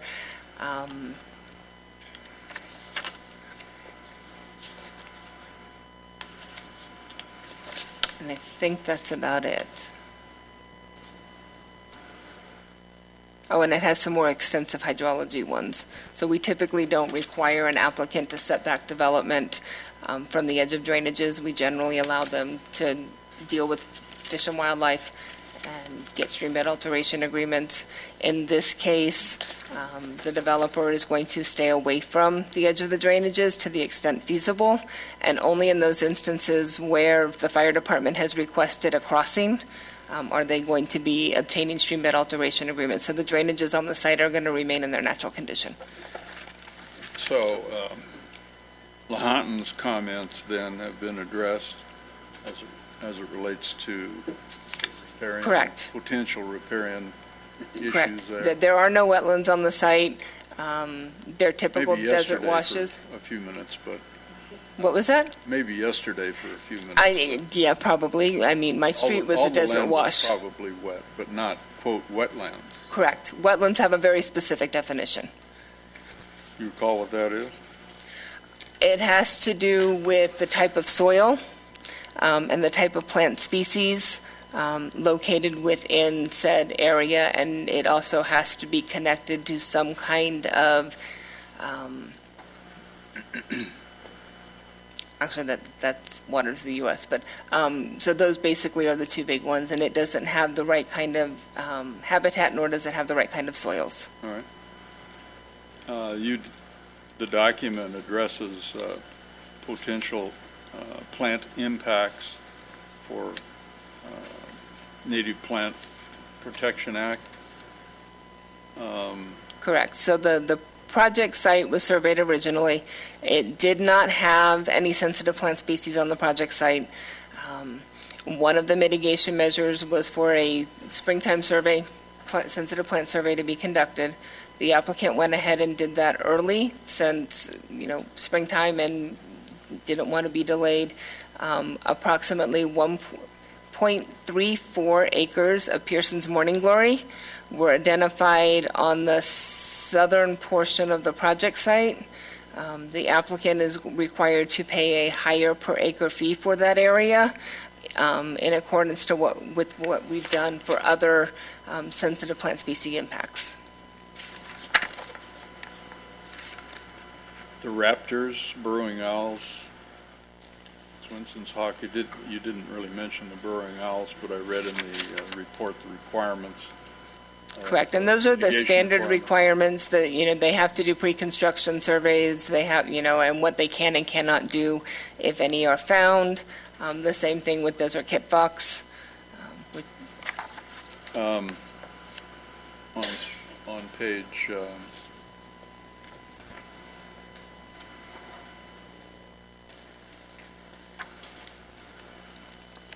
in response to comments on page 2-30, there was a question raised by Vice Chair Hall relative to decommissioning. Correct. Decommissioning plan. We have no policy or ordinance within the city to require decommissioning. However, correct me if I'm wrong, Ms. Assistant City Attorney, we have police power in this community, or the City Council does. We don't, but the City Council has the ultimate police power to impose mitigation upon nuisance, do they not? That's absolutely correct, yes. So would it be fair to say that if a project, whether it be this type of a project or a residential or a commercial or industrial project or whatever, or an operator of a business who lays waste within our community, the city council on their own motion can bring an action against that particular entity, owner, or whatever? That is true. Additionally, just in general, when a business or development or any other kind of improvement on land is essentially abandoned, the leftover materials are supposed to be removed, whether it be signage, whether it be equipment, or what have you. Otherwise, the existence of that material there on the property is itself a public nuisance. So those standards and those requirements are in the code here within this community. Some of that is codified in the municipal code. Generally, the public nuisance stuff is pretty well codified in Chapter 8.28, just generally public nuisance conditions. The other is, some may be in the government code and some is just common law. I see. All right, thank you.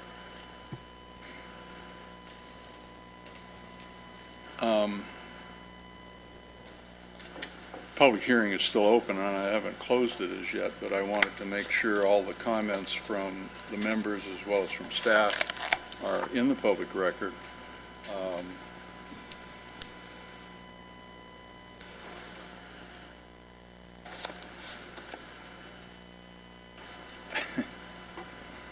I hate to bring this up. On page 3.3-4 of the response to comments, under summary of field surveys, in the underlined portion, the last 5 words, species is, are discussed below. I'm no linguist, but it ought to be one or the other, shouldn't it?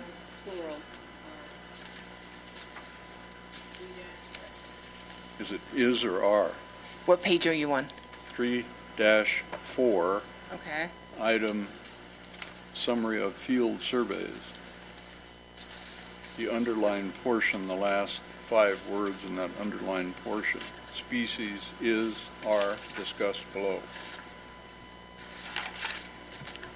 I'm going to go with the grammatical perspective that if it's plural, then more than likely it's going to be are. Correct. And scratch out is. I've got scars on my knuckles from those nuns whipping me into shape through The the years, findings but I don't each- know which it is. The findings for this special status species are discussed below. Thanks.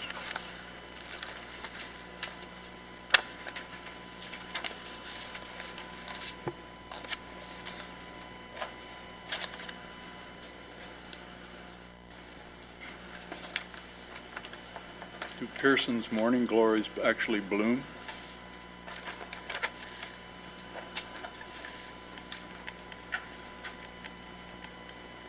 The answer is yes.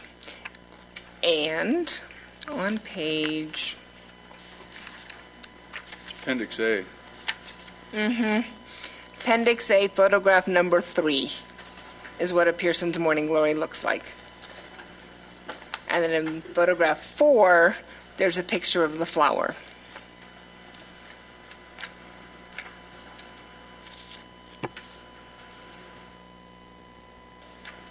Comment on the utilization of sheep grazing.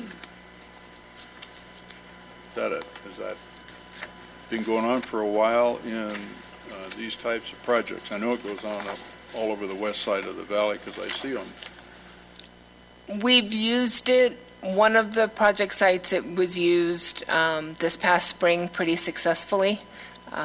And I believe it's the trend that we're moving towards because it's a natural way of dealing with it. It helps the sheep herders, particularly when conditions are pretty bad out there in terms of grazing animals. It also allows the developer to remove the vegetation without, grading, mowing, generating air emissions, from petroleum-based products. All right, very good. Thank you. Anyone have anything else? Any other comments or questions? Yes, I have. Go ahead. From the Department of Fish and Wildlife, it says decommissioning. Where are you? What page? It's on page, the letter from Department of Fish and Game, or Fish and Wildlife, SA2. It says, the Department of Fish and Wildlife remains concerned that a decommissioning plan and funding sureties to perform project decommissioning were not identified within the DEIR. The department recommends that a decommissioning plan is made a requirement of the DEIR. To make the decommissioning plan an enforceable mitigation measure, funding assurances should be provided to ensure future compliance. The answer that you gave was the City of Lancaster does not require decommissioning plans for solar projects, but we know that LA County does, we know that Kern County does, we know that Victorville does. Actually, I'm going to correct you on that. The County of Los Angeles has not adopted an ordinance as it relates to the control of these types of projects or wind generating projects. The board voted to instruct the county attorney to prepare an ordinance to bring back to the board for consideration. So it's still an open matter, but it's technical. I expect they're going to pass it. What I would say is that Fish and Game, Fish and Wildlife, under CEQA, only has the ability to comment on those things which are under their purview and control, which would be respect to biological resources. With respect to a decommissioning plan and financial sureties, that really isn't within their purview to comment on, and that remains solely at the discretion of the Planning Commission and City Council. So what are you suggesting we do, well, if anything? I think that if this is the beginning of a process where we're going to be putting industrial-sized solar panels out there, and Kevin Simpson made a great point. He says we can't see into the future. And that's what bonds are for, is in case something pops up in the future. All of a sudden, Lockheed comes up with their fusion, truck-sized fusion, and all of a sudden we don't need acres and acres of solar fields and they become worthless. Then we have scrappers that would probably go out there, but then who knows in the future if suddenly the panel isn't deemed some sort of environmental hazard or toxic waste, and severe medication would have to be done. Because we can't see the future, but that's why we have a decommissioning requirement in projects of this scale. Brian, did you want to respond? So how would you, Go ahead. how would you make a determination of the value? I heard you say bond. Did I hear that? That was the Department of Fish and Wildlife's funding assurances should be provided. I've read it, thank you.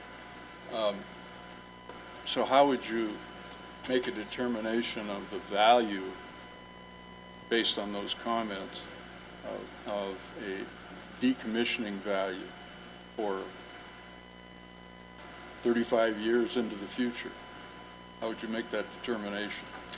Well, I would probably say that we didn't need to reinvent the wheel. We could find out how the other entities around us have dealt with decommissioning. Current Victorville comes to mind. Comment on that, Mr. Luedeke? Yes, we did take a look at what some of the places have done. From a personal standpoint, I think Victorville's is pretty good. It's pretty clean. It simply says if the site ceases to operate as a solar site, that site materials have to be removed and cleaned. I think it's, within 180 days. I'll comment a little further on bonding. Even in cases where we sort of know what values of things are, and I'll use the case of securities that the city will require at times for streets and other kinds of improvements. We're not always accurate on what those are, and I don't want to speak for anyone who's had to deal with bonding companies, but they do not cough up the money that easily.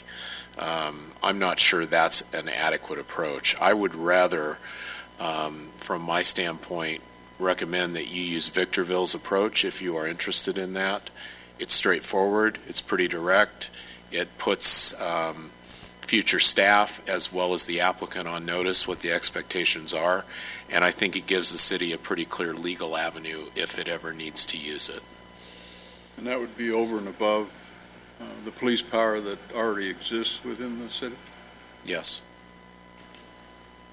So belt and suspenders maybe? Helps. And I have the language if you would like me to read it. Go ahead. It says, "The property owner shall immediately notify the city in writing upon the cessation of use of the solar power facility and shall ensure that all equipment and structures used as part of the solar power facility shall be removed within 180 days following the termination of its operation." Okay. Thank you. How do we insert that into our recommendations? I would simply add it as a condition onto the conditional use permit.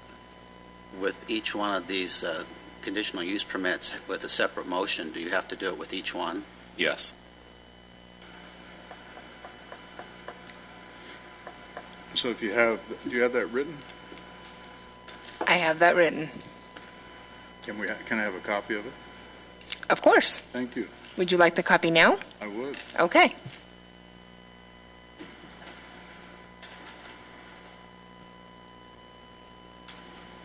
Thank you.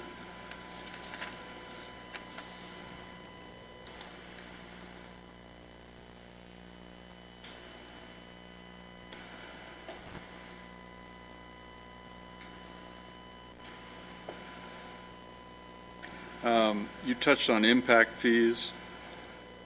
The cost of this application, beyond the application fees that the city collects, all of these studies, the environmental reviews, the specific requirements that go back or that were studied in support of the draft environmental impact report, as well as the proposed study requirements for the project should it move forward. Who pays for all that? The developer does. So the city doesn't pay for any of it? The city pays for none. All right, thank you. All right, then, anything further from the members? No? Okay, then, without objection, we'll close the public hearing on this matter. Any further discussion from anyone? All right, a motion would be in order. We have before us 5 recommendations. 6. Goodness. 1, 2, 3, 4, 5. 6 recommendations before us. So what's your pleasure? Can I move that we adopt resolution number 15-12, certifying the final environmental impact report, EIR, adopting the necessary environmental findings, and recommending to the City Council approval of an amendment to the adopted general plan of the city and an amendment to the adopted zoning plan for the city known as General Plan Amendment number 14-02 and zone change number 14-02. Thank you. May I have a second, please? Second that. Thank you. Further discussion? Please vote.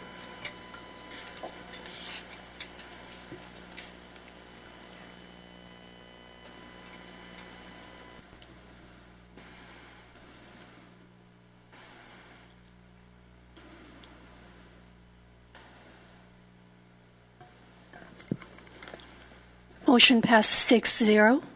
Thank you. Next the, item? On the next one, is this the one where I should add the Victorville? Yes, if that's your pleasure, yeah. So I move that we adopt resolution number 15-13, approving conditional use permit number 14-10A. The approval of CUP number 14-10A is not valid until the effective date of general plan amendment number 14-02 and zone change number 14-02.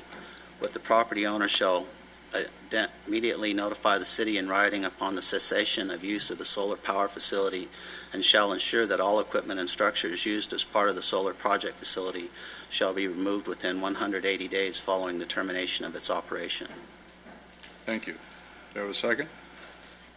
I second. Thank you. Any further discussion? Please vote.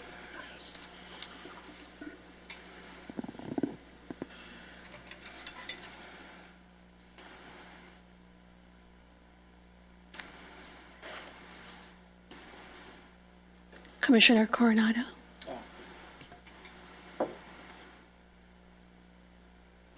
Motion passes 6-0. Thank you. Item number 3. I move that we adopt resolution number 15-14, approving conditional use permit number 14-10B. The approval of CUP number 14-10B is not valid until the effective date of the general plan amendment number 14-02 and zone change number 14-02. The property owner shall immediately notify the city in writing upon the cessation of use of the solar power facility and shall ensure that all equipment and structures used as part of the solar power facility shall be removed within 180 days following the termination of its operation. Thank you. Second that. Thank you. Any further discussion? Please vote.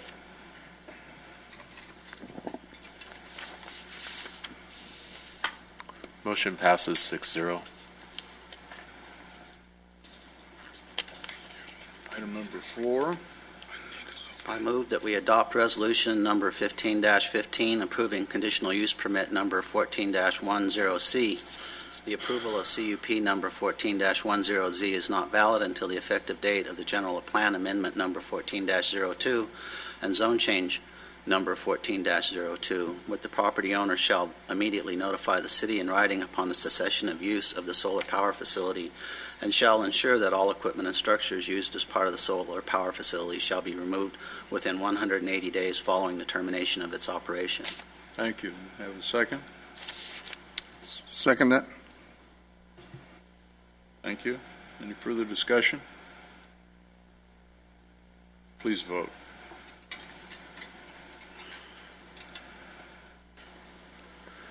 Motion passes 6-0. Thank you.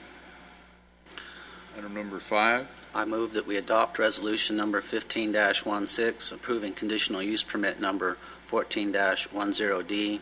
The approval of CUP number 14-10D is not valid until the effective date of general plan amendment number 14-02 and zone change number 14-02. The property owner shall immediately notify the city in writing upon the cessation of use of the solar power facility and shall ensure that all equipment and structures used as part of the solar power facility shall be removed within 180 days following the termination of its operation. Thank you. Have a second, please? I'll second that. Thank you. Any further discussion? Please vote.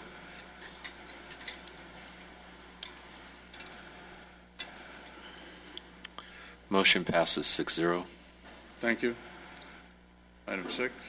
I move that we adopt resolution number 15-17, approving conditional use permit number 14-10E. The approval of CUP number 14-10E is not valid until the effective date of general plan amendment number 14-02 and zone change number 14-02. The property owner shall immediately notify the city in writing upon the cessation of use of the solar power facility and shall ensure that all equipment and structures used as part of the solar power facility shall be removed within 180 days following the termination of its operation. Thank you. Have a second, please? Second that. Thank you. Any further discussion? Please vote.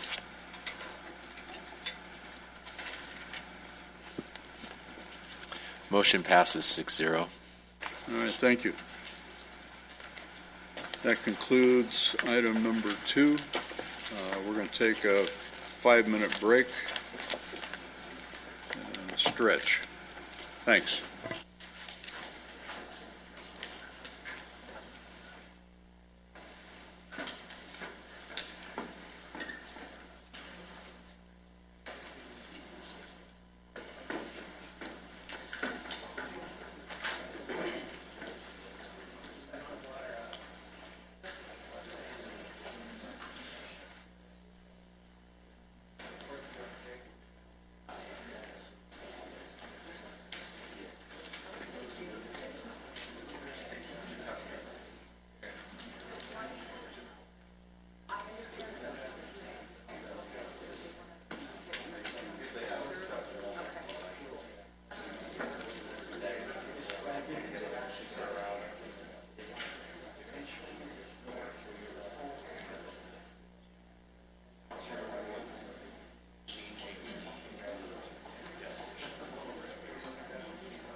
They don't have that, and we actually, and then we actually hear the somebody has 30 seconds left, or should we?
We'll be back in session in about a minute, so if you folks want to have a conversation, maybe you could move it outside.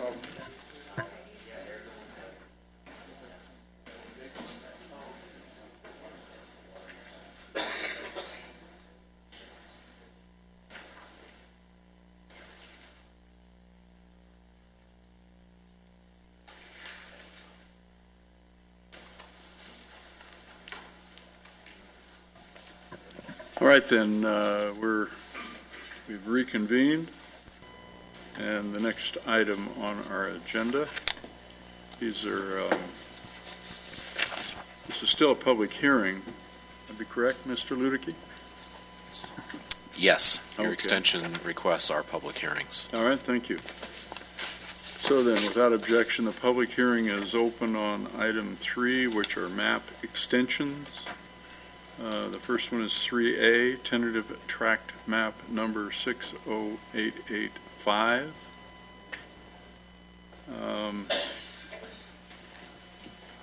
Do we have speakers on these?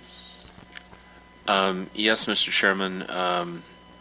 Actually, on 3 of them, you have Chris Pinero, who's representing Royal Investors, and you have a separate speaker on item 3B. Okay. All right, well, That door needs fossil fuel. even with my lousy hearing, I heard that. Okay. Jocelyn, you probably have some WD-40 in your handbag, right? Which Jocelyn? No.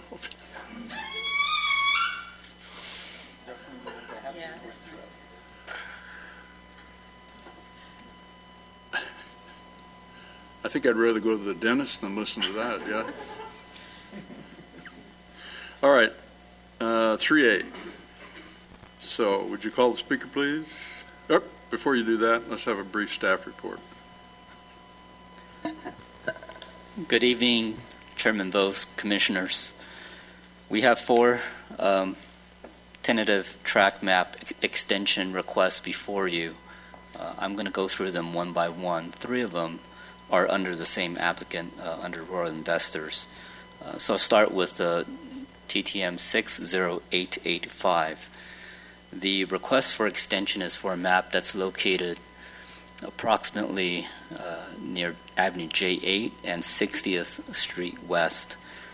The map, this map is for 49 single-family lots in the R7000 zone on approximately 12.5 acres.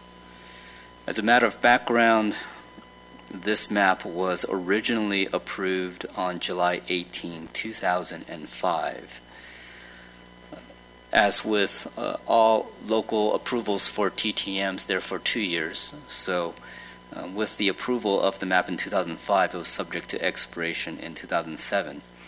In 2007, the Planning Commission approved a request for 1 additional year.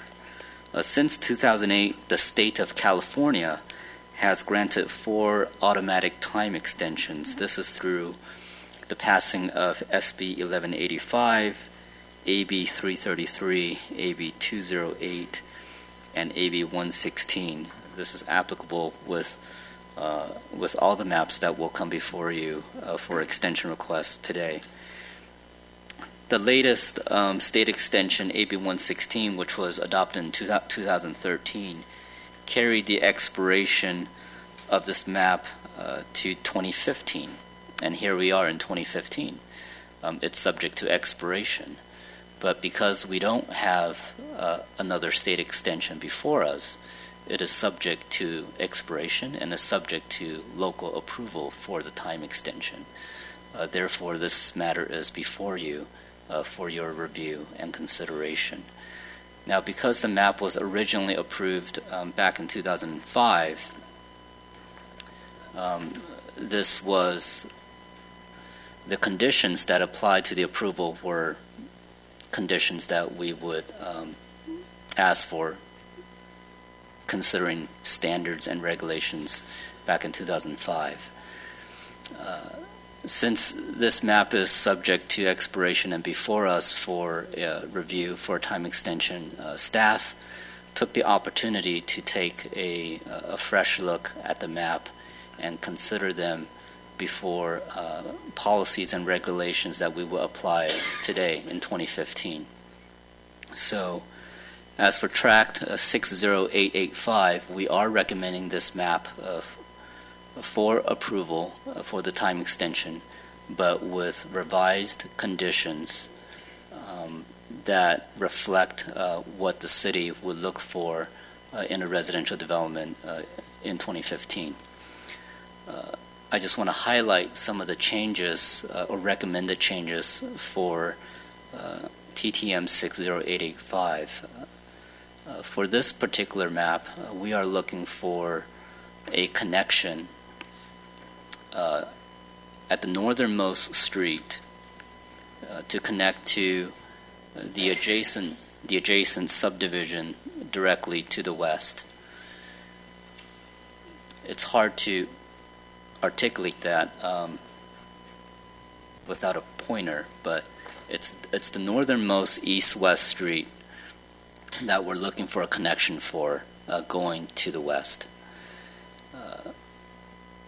Later on, there's another map that will come before you that is the adjacent map to this map, and there will be a similar condition for a street extension connecting to the east to this map. That is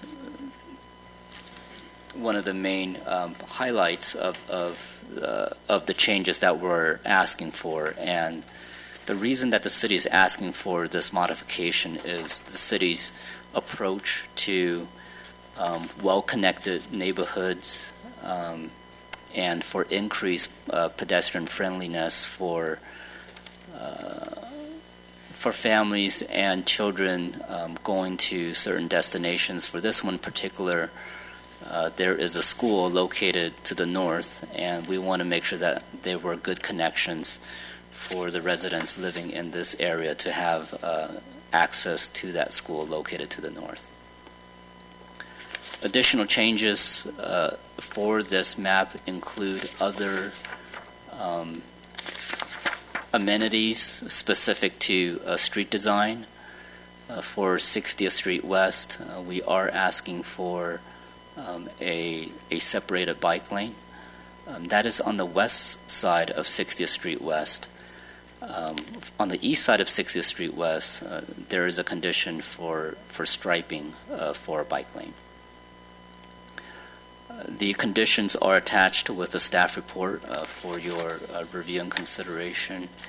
And with the attached conditions, staff recommends that the Planning Commission grant the one-year extension to July 18, 2016, based on the findings contained in staff report and subject to the revised conditions. We're available for questions you may have. Thank you. We have received written comments from the applicant.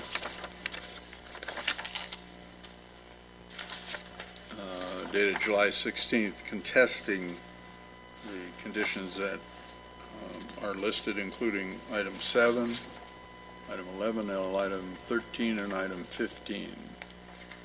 I think that's all.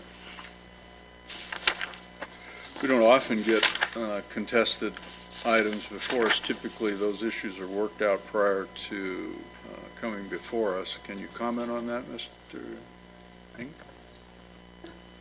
Given the kind of shortened time frame that we had, well, I'll say this. When we receive an application for a tentative track map, not for a time extension request, staff takes about 4 to 6 months to process these applications. The map will come in for review. There's some environmental work to be done as part of the processing, but we deliberate with the applicant on map design and also the drafting of the conditions. That takes time. But given the time frame for these requests, we pretty much have 60 days to process these requests when they come in prior to expiration. And so our approach to this was a conditional approval. We could go back and ask the applicant to redesign the map and to come and to work out a set of conditions that will work as part of the recommendation for approval, but that just takes time. Not to mention, some of these maps are 8 to 10 years old, and there's some engineering that's involved in revising a map, and some of these engineers may still be around, some are not. But this is coming to you as a conditional approval. The drafting of the conditions ask that the applicant do come back with a redesigned map, although there is a comment from the applicant in regards to that condition. But again, our approach to this is given the time frame that we have to process these time extensions. And so the conditions do reflect the city's recommendation, and we ask that you consider our approach and recommendation. So it's staff's position that the request, the contested items, that the commission deny those and approve the conditions as presented, as opposed to agreeing or modifying based on the applicant's request? I can provide some clarification to the specific items. Please. For 60885, the applicant requests that item 7 be modified to require installation of the separated bikeway lane signage and striping only on our side of 60th Street West and not on both sides.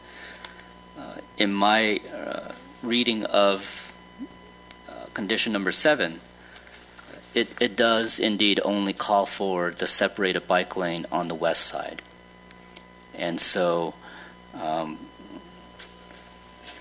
hope that the applicant would be in agreement with that interpretation. Well, it further states that there'll be striping, which is not an unusual condition that the city engineer requires on every track. I mean, you stripe the streets, you have a street striping plan. Wouldn't that be correct, Mr. Bennett? Yeah. Nothing unusual about that then, is it? What about number 11? Mr. Chairman, number 11, the city added this condition several years ago, and it's essentially to make sure that any applicant or subsequent holder of the tentative map approval is well aware of some of the items that the Waterworks District may require.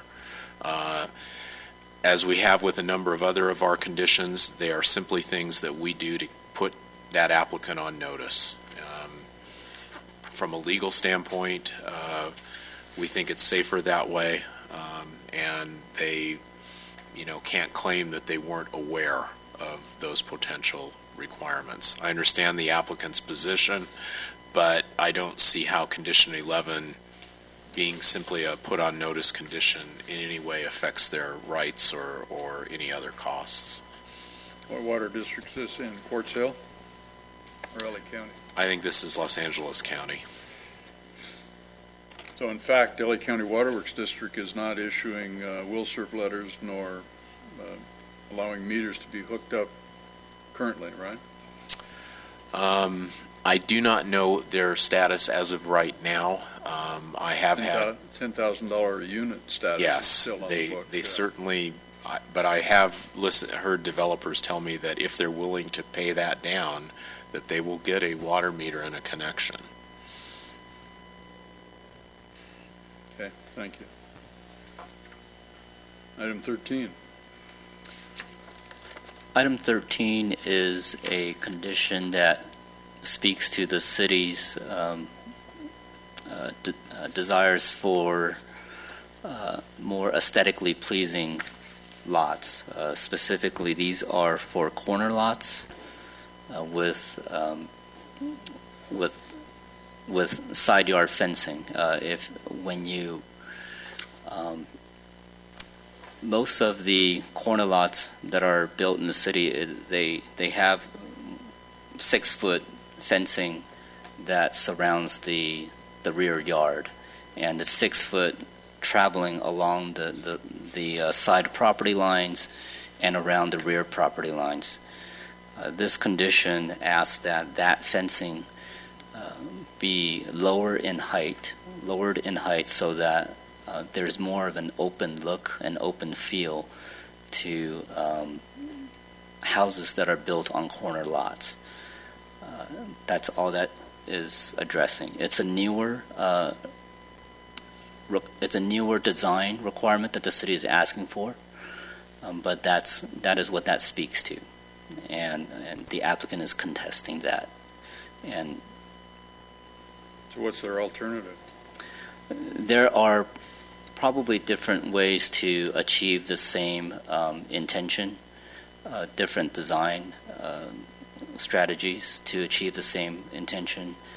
So the requirement asks that the fencing along the side yard be lowered from 6 feet to 3.5 feet to create that more open feel. Does it call out the specific type of fence, masonry or tube steel or whatever? Masonry is the city standard requirement. Recently, the city has allowed for vinyl coated wood to be used in place of masonry, given cost concerns. But this specifically addresses the kind of walled-in feeling along some of the streets that people walk past or drive past. That is what this condition is attempting to address. And number 15? Number 15 speaks to... Touched on that earlier. Yeah, that is the condition asking for that street to be punched through. So it's in effect tying the existing western subdivisions and this proposed map as well as another proposed map together. Right. So that you have unimpeded traffic flow that circulates. Correct. As opposed to multiple cul-de-sacs. Does it change the yield any? I don't know. It would be subject to redesign, and depending on the redesign of the map, we would be able to determine what. But we haven't required the applicant to redesign the map, even though it's subject to cancellation or expiration, not cancellation, expiration. We haven't required them to expend funds to do that at this point. We're just you're proposing to extend the map. Right. And conditioning it for further redesign should the applicant move forward with a project. We're now in year, 10. Let's see, 10 years since it was approved. That means about 12 years since it was applied for. About, more or less. Maybe 11. Yeah. All right. Any other questions from anyone before we hear from the applicant's representative? I actually do. Go ahead. That was a great segue, that last comment. So, not to belabor the point, looking at the timeline, July of 2005 in front of the Planning Commission, and there, with 4 different bills, the state of California granted extensions. What happens a year from now, in July of 2016? They would need to submit for another request for extension. This is the second of the 3 available extensions. Next year, should this request be approved, the applicant would need to come back and make another request for extension, which would be their third out of the 3 available extensions. That is the last one they can ask for. So at some point, there is, all the options would be exhausted. But at this point, they have 2 available extensions remaining, this one included. Okay, thank you. Anyone else? Go ahead. Actually, I was going to say, after third, like what, they have to apply all over again, or what happens then? After the third, say this request gets approved, and a year from now they request again and that one gets approved, it is still subject to expiration. When the map finally expires and they've exhausted all of their extension requests, the map expires. And then when the map expires, they're welcome to resubmit a new map. Thank you. Or a general plan revision or combination thereof, zone change.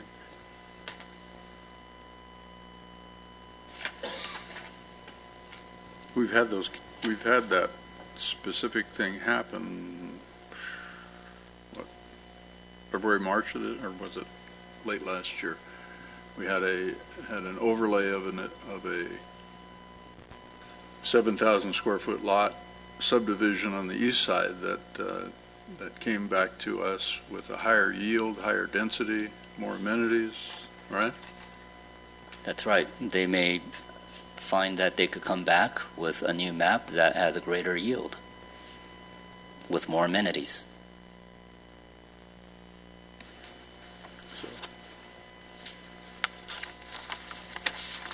Don't take this wrong, but when doors close, others open, or vice versa, right?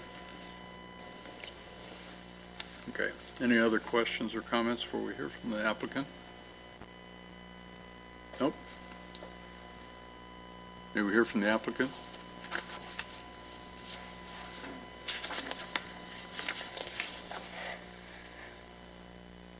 Ms. Pinero, is it? Yes, it is. Good evening. Welcome. Thank you. Thank you for having me this evening. Thank you, commissioners, city staff, and the community for coming out this evening. The first thing I'd like to say is that we're going through a new transition here. We have over 10 maps this year that we'll be looking to extend, and working closely with staff to come up with the best solution and resolutions.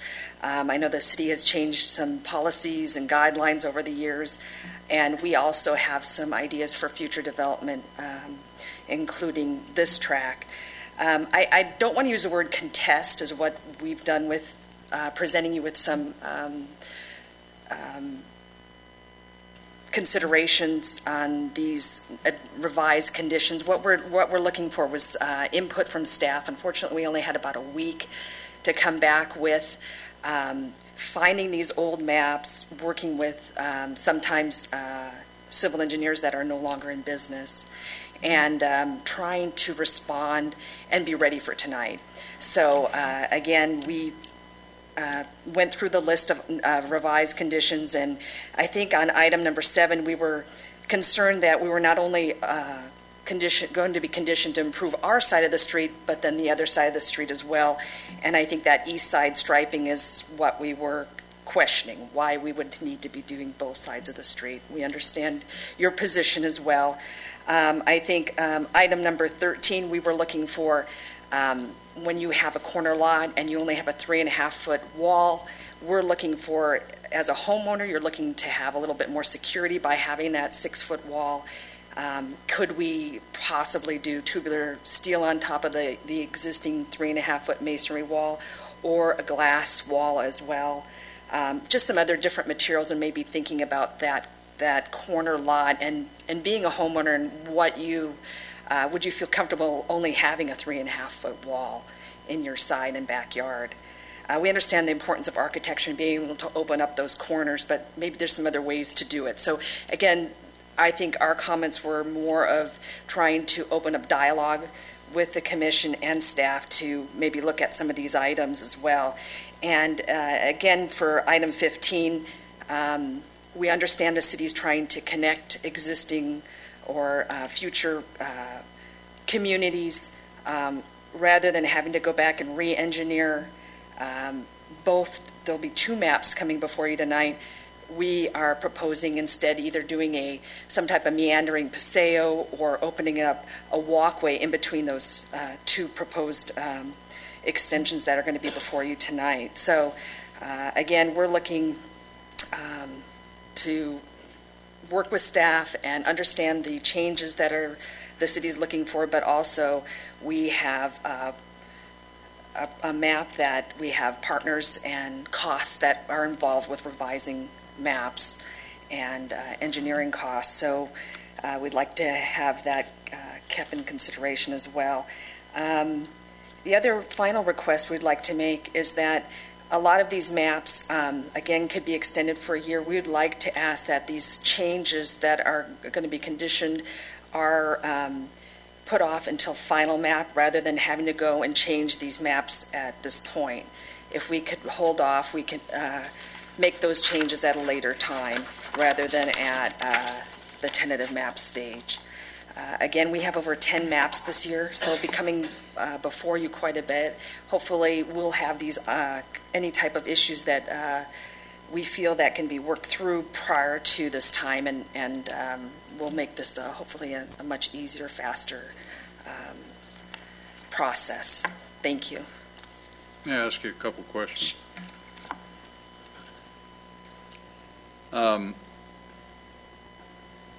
I hear what you're saying relative to being, wanting to work with staff and that a time constraint, if I understood you correctly, impacted that ability. So your only, I'm putting words in your mouth, your only solution was to contest the conditions that you didn't agree to. Correct. So, let me, if you just stay right there, let me ask staff then, if the commission decided they wanted to continue this matter to give the applicant an opportunity to work through the points that were raised, statutorily, can we do that? Or are we obliged under the MAP Act to either approve or deny the application?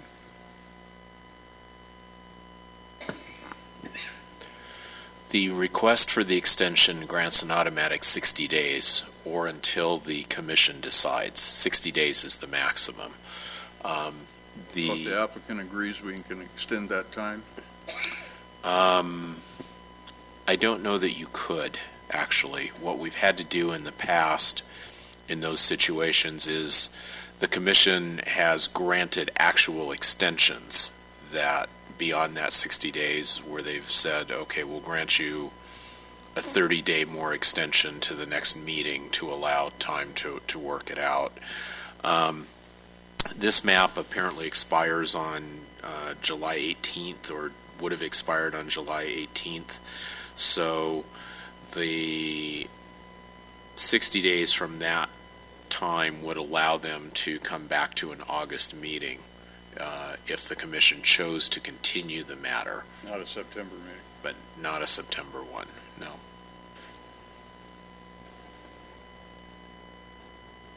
Okay, thank you.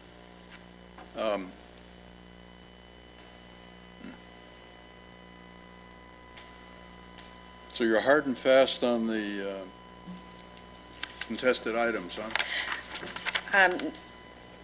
Really, it's We don't typically negotiate across the board. I understand that. For example, on the roadway. I don't intend to negotiate, so I think your choices are you either agree to the conditions, unless someone wants to make a motion to grant you an extension until our next regular meeting on this map and probably the others you represent, to see if you can work out your concerns.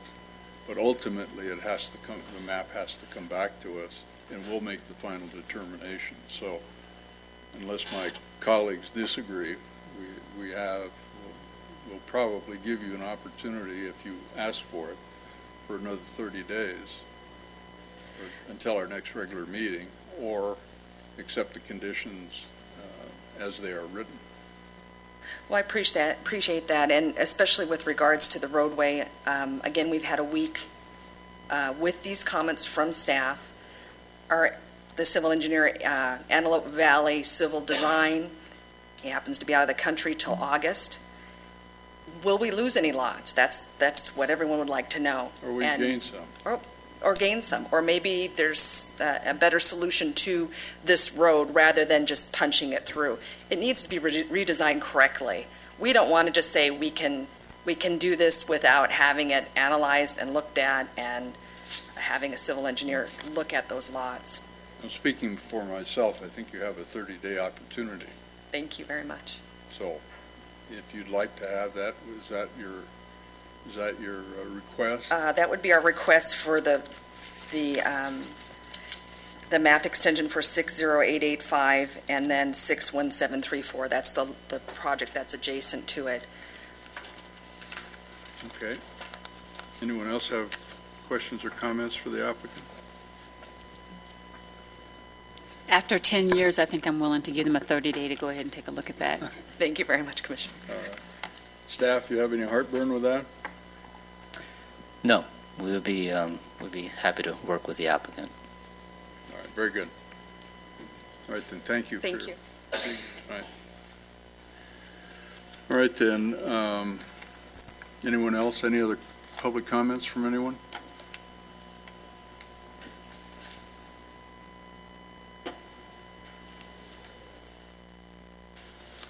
I should remember your name, but I'm sorry, I don't.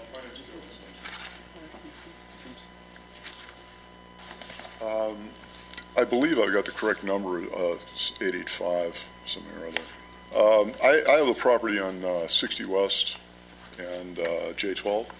I believe it'll be surrounded on two sides by this development. Three quick comments. One is streets that go through is a good thing. I lived in Los Angeles for a long time. Among other lousy jobs, I had as a motorcycle courier, and I did corporate moving and various things where I had to drive a lot. I see a trap happening with a lot of the streets out here where we have streets that are essentially privatized. They don't go anywhere. It's a loop. The public pays for it. People who live in the tracts use it, and we pay for it. It's essentially privatized. You're making driveways out of streets. In LA, when I had to cut through traffic and there's an obstruction, and I see this all over the place, these closed loop streets. When 60 West gets plugged up, or 80 West, or wherever, when these places are grown up and populated heavily, there's no way to cut through the neighborhoods. I lived in Burbank, North Hollywood, various places in the valley. I've seen Fresno and San Fernando Valley grow up and become surprisingly dense. Things that used to be in the boonies are now buried in town. And it's going to happen here, and it is happening. The streets that go through are a great thing, and there's two things: the privatization of the street and the emergency use and secondary use, and people using self-driving cars and bicycles and everything in the future. The other concern I have is I have an old property. It was once a farm. Has been many things, including a dog kennel and a bunch of stuff. It was a Mexican fight club before I bought it. I will have about 650 feet of fence adjacent to this development. I've put up a lot of planting down there in preparation for the day when this place would be developed. Same thing with the solar is be nice to the existing people and get some kind of mitigation for their two-story houses are all going to look down into my place. The privacy's gone. It's going to be destroyed. That's not a good thing from my point of view, and I've seen this happen in Los Angeles as well, where valuable properties, all of a sudden we got condos 2, 3, 4 stories high looking right into the place. It totally changes the character of the property. So my concern is some kind of barrier on that 650 feet that doesn't destroy my property in terms of both privacy and access and security and so forth. So once again, it's just a green zone issue. What would be your suggestion as to a potential barrier? That's anything that works. Now, the visual barrier on these two-story houses, what I see them building is, I guess they're in multi-pane glass, but they've got a huge heat load on them. They're not putting awnings. They're not putting verandas. They're not putting the things that, for example, Spanish colonial. They were designed nicely. It sheltered doors and it sheltered the windows. You didn't have the heat load, and you also had privacy. We just don't have that. The cookie-cutter homes go down plop. The windows are looking right at each other and right onto the older properties. There is no place in my property that's really going to have any privacy when I got 50 windows up 2 stories. I think we understand that, but my question is, what suggestions would you have to mitigate that? I think shutters would be nice, windows facing other directions, or at least when they design houses, fat chance that they're going to consider the privacy of the neighbors. I just don't see it happening. Well, we do have residential development standards that you may not be aware of, but our city staff can certainly acquaint you with those. Okay. And, if you have other input, certainly welcome to offer it. For my part, I'm planting saltwater cedar, which is a windbreak tree that's drought resistant. I'm planting Mondale pine, and I put a bunch of poplars up. I'm doing what I can to isolate that property and get some shade and some privacy. It would be nice if we can get at least a 6-foot wall back there. Now, the other problem we have on 60th, that is my noisiest property by far. Those walls reflect It certainly is a everything. major thoroughfare. It wasn't when that property was developed, but it certainly is now. It is now, and the thing is, they're putting about a 3 or 4 foot, I think 4 foot is the code for retaining wall. They put about a 4 foot retaining wall up, they put the little green strip, and then they put a 6 foot wall on top of that. So we've got basically 10-foot walls on a lot of these walled areas. It would depend on the configuration of the property, but I'd suggest to you, and thank you for your comments, to, if you wish, to engage our staff in discussion regarding your concerns, and possibly they can address them. All right? I appreciate your help. Thank you very much. Thank you. All right, then. Any other speakers? None on this item, Mr. Chairman. Thank you. So, actually, the applicant addressed us on 2 maps, item 3A and 3C, and their request now is to continue the matter, continue those 2 maps for until our next regular meeting. So if we concur, someone can offer a motion. So moved. You would move that we continue it for 2 weeks, or for 1 month, or until the next regular meeting? I second. All right, that's item 3A and 3C? Correct. All right. Any further comments from anyone? All right, let's vote, please.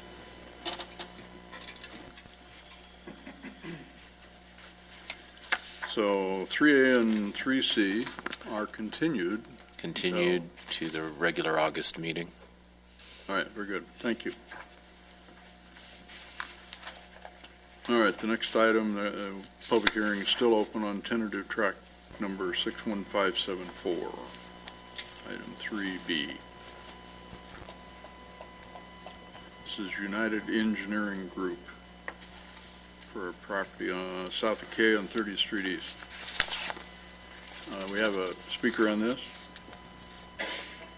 Yes, Mr. Chairman. All right, then we could have staff report, please. This is a recommendation for denial. Go ahead.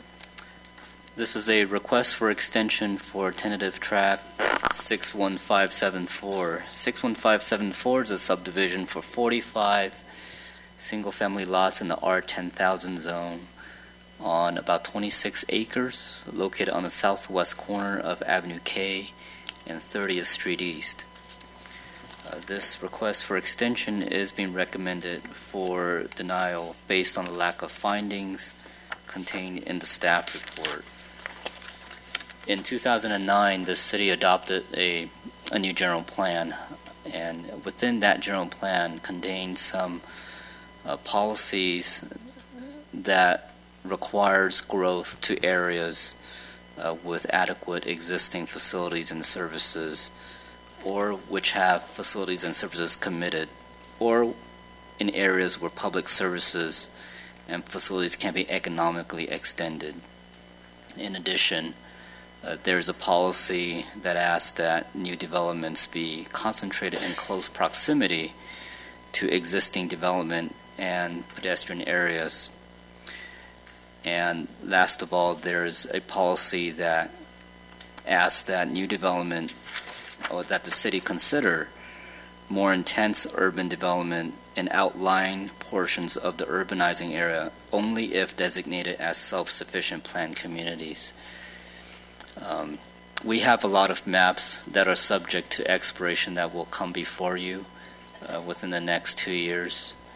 And the way we've approached these are that there's some that help complete neighborhoods. There's some that help with the fragmentation of the city's land use patterns. Unfortunately, this happens to be a project that is more so in isolation and doesn't complete a neighborhood or take advantage of existing facilities. Therefore, we weren't able to make the two findings as required for the extension, request for extension. And therefore, staff is not recommending the request for the one-year extension. And welcome any questions you have. Thank you. The proposed track to the west, is that an active track? That's identified. It doesn't have a number on it, so I don't, is that a conceptual layout adjacent to the project on the west, or is that a real tentative? I will have to double check on that. I'm not sure if that's a conceptual layout or if there's an existing approved tentative track there.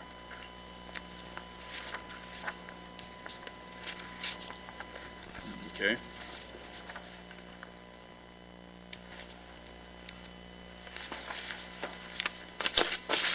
All right. Anyone else have any questions or comments? Hear from the applicant, please. You are, sir? Good evening. My name is Bo Cooper. I'm with United Engineering Group. Good evening, We Cooper, are and welcome. We are the representative for the property owner and also the engineer of record on this site. We got the staff report early last week, and that's when we learned that we were being recommended for denial. We have submitted a response letter to that, which I believe was provided to all of you, so I won't go through and read it all, but I do want to summarize just a couple of the points. To the one just raised, a couple of the policies cited in the recommendation for denial in the current general plan. Policy 15.3.1, which was the one he just read, was the policy to direct growth in areas of adequate existing facilities and services, areas which have adequate facilities and services committed, or areas where public services and facilities can be economically extended. The property owner, and this parcel in particular, has been involved in a community facilities district 89-1 for roughly 20 years. Has been making their payments and their contributions to the CFD, which are fairly substantial, which essentially the CFD was put in place to essentially assure that adequate facilities would be in this area when development were to occur. In addition to that, just the conditions of approval previously agreed to on this site, any facilities that would need to be upgraded or provided to serve the site would obviously be conditioned to be constructed by the builder themselves. The very next policy, or the specific action that was granted, was that was cited, where feasible, concentrate new developments in close proximity to existing development, pedestrian areas, in order to facilitate walking and reduce vehicular trips. I'll get to the updated general plan and design guidelines in a minute, but I do believe that this tract is located in an area that could take advantage of some of those things. In the letter we provided, there is also an exhibit that shows we are within a quarter mile of Sky Tower City Park. We are within a half a mile of the Lancaster National Soccer Center. We are directly north of them by 1/2 of a mile. 3/4 of a mile from Eastside High School, and a mile and a quarter from Columbia Elementary. The latter of those two, I realize, depending on who you are, might not be walking distance, but certainly bicycling or reduced vehicle miles. In addition to that, half of this tract, although the tract is correct, it is approximately 26 acres. As you see, half of that is actually a commercial zone. It does not contain single-family residential development. And as of recently, the city has, I believe, had some meetings with we have seen some commercial activity or commercial interest in that parcel. In bringing it all together, basically, I understand staff's issues with not extending all the tentative maps. We have several maps in several jurisdictions that are up for time extension. They're all going through this problem. As we just said in the last one, these maps are coming up on 10 years old. They've been extended automatically, basically without city input for 7 of those last 10 years. They do need to be updated. They do need additional conditions of approval. They do need to be agreed.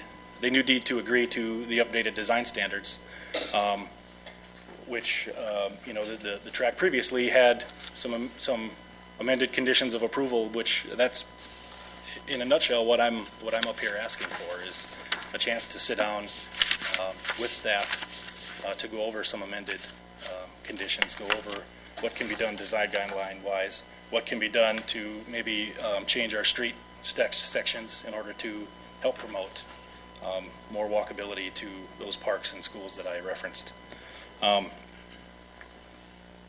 Therefore, I just wanted to respectfully request a continuance of this tract as well, so that we could further explore these options with staff. I'm available for any questions. Just to be clear, Mr. Cooper, you're asking for an extension to the next regular meeting, similar to what we've heard Correct. Previously? Correct. And since there are no conditions of approval before us, I have nothing to agree to. other than the recommendation for denial, it would be appropriate, I think, to grant that request if there are no objections, to allow you the opportunity, as long as you don't lose your place in the queue. That's really what my concerns are. Folks need their opportunity to adjust. Agreed. Did you mention you control the property to the north? Just what's shown on this map, yes. The property owner owns both the commercial and the residential portion. Yeah, There was a conditional use permit on that property. It's expired.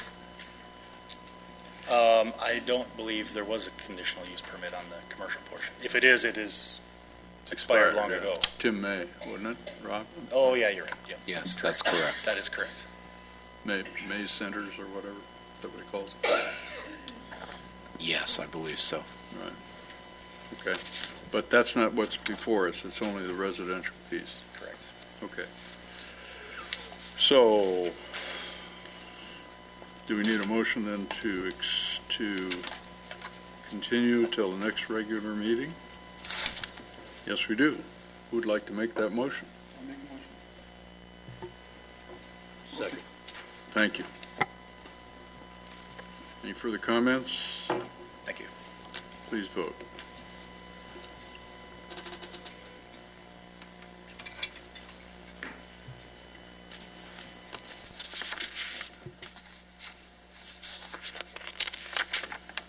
Commissioner Coronado? Motion passes 6-0. Item will be on the regular August Planning Commission meeting. All right, thank you.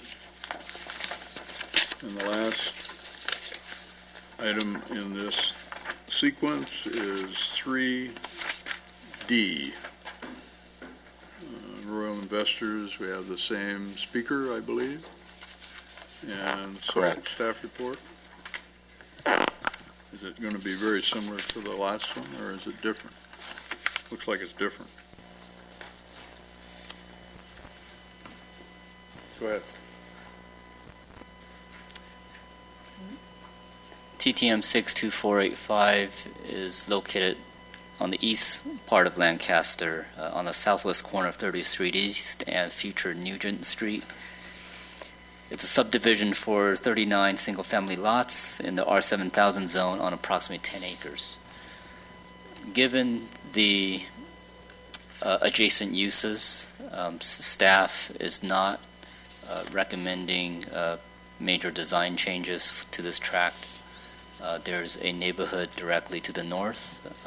There's a facility directly to the west, and there is commercial zoning directly to the south. So given what's around the subdivision, proposed subdivision, staff is not recommending any street pattern changes. However, we did revise the conditions to reflect 2015 standards.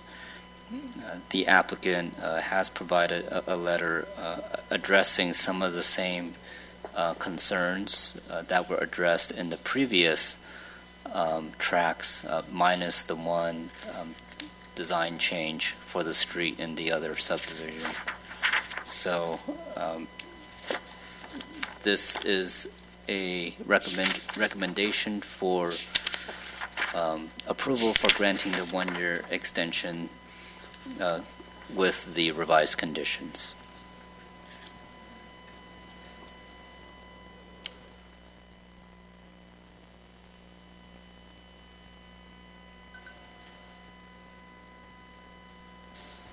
Thank you.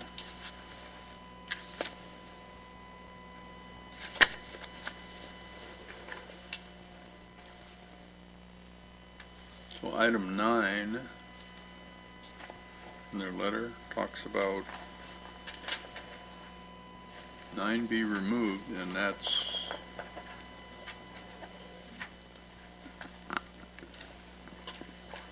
the existing J9 connecting to B. Is that what that's saying? No. That's future J9 connecting to B.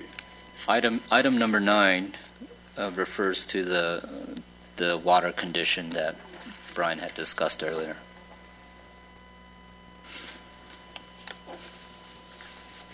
Then I'm out of sequence on my staff report then. Yeah, the letter doesn't reflect the revised numbering from in the conditions. So the number 9 that's referenced in the letter actually refers to number 8. Okay. 9's 8 and 10's 9. 10's 9. Follow the bouncing ball, huh? All right, very good. Thank you. Any questions of staff? We hear from the applicant, please. If they care to comment.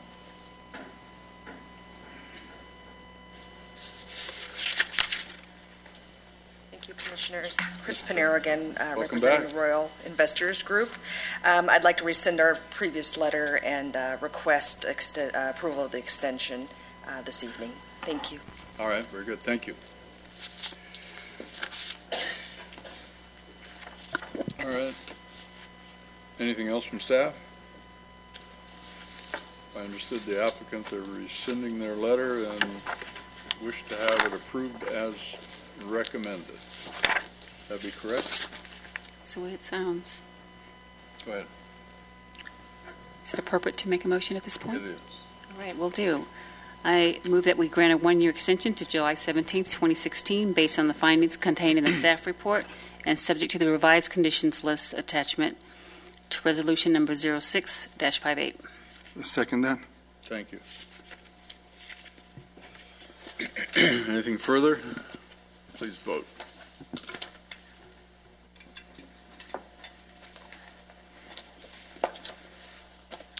Motion passes 6-0. Thank you.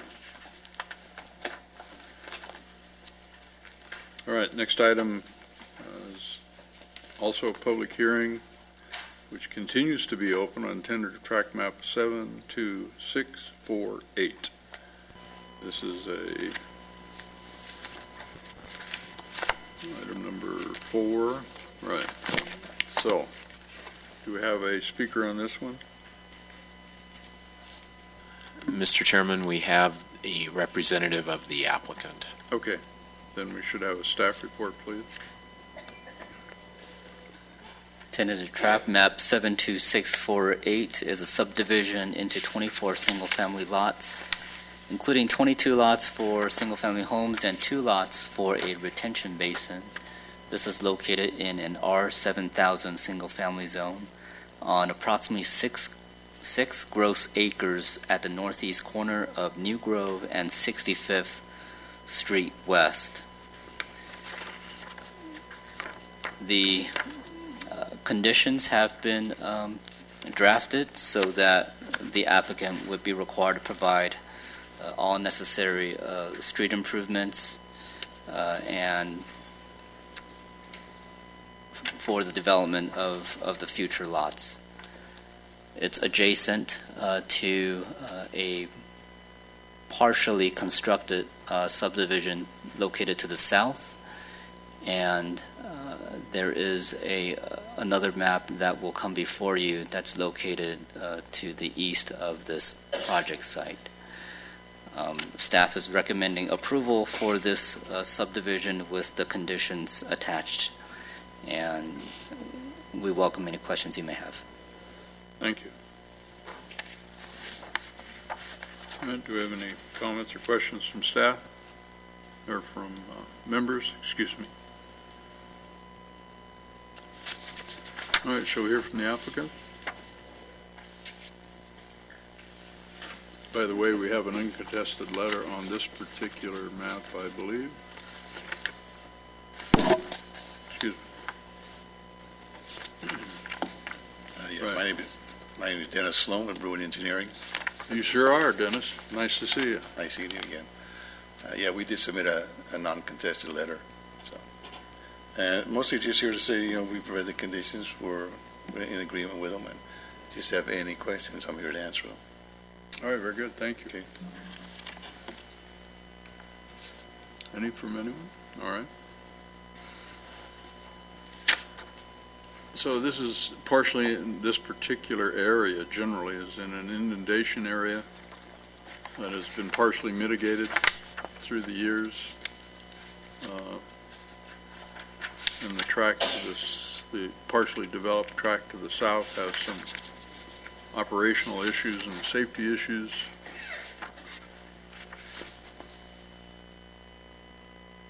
And the ownership is common between the development to the south and these particular properties? Or do we know?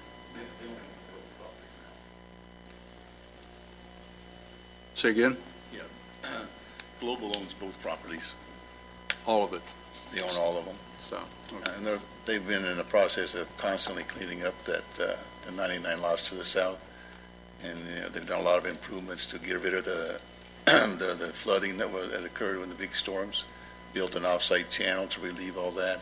So, they got it all dried up. And it's a constantly dumping trash there. So they're always spending a lot of money every year just to get that cleaned up.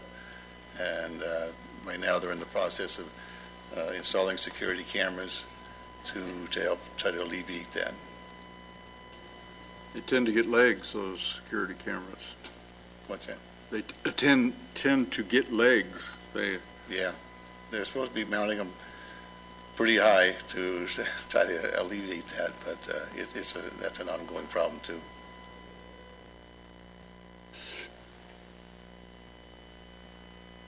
All right, thank you. Okay. So we're obliged to consider this as a standalone as opposed to connectivity to the other projects, or do you care to comment on that? I'll say two things in regards to that. You have to consider the merits of this particular subdivision on the basis of does it conform with, the city's requirements in the general plan, zoning, and so forth, street design. However, you are also allowed as a commission to consider what effect the project may have on adjacent property or vice versa. Those are just typical, I think almost understood approaches when you're evaluating any kind of land use entitlement.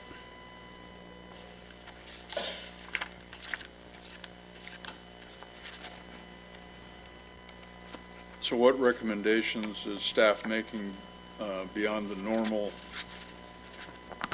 typical development standards for this track as any other track in the community that's come before us recently? As far as the conditions for this particular one, nothing. That's really out of the ordinary. I don't know whether the assistant city attorney wants to comment, probably only in general terms on city actions relative to the property to the south. Can't really comment in detail on an ongoing investigation, but there are issues with the property to the south, some fairly significant issues. There's some bleed over into these lots in their current condition. I don't know whether approval of this or denial of it would help or hurt. Honestly, I don't know. I have concerns. I'm not seeing anything in the code that expressly would authorize you to deny this based on the conditions of the property to the south, except as Brian mentioned, your sort of general obligations to look at impact. So to a certain extent, we may be tied. So if the property to the south, even though it has potential or actual negative impact on this particular proposed piece of ground, if it was in some different ownership, what difference would it make? Any? I'm not sure it would make any difference at all in terms of your authorities. All right, thank you. Anything else from members? What's your pleasure, folks? I think we'll make a motion on that. All right. I move that we adopt resolution number 15-10, approving tentative tract map number 72648. Thank you. Second that. Thank you. Any further comments? Please vote.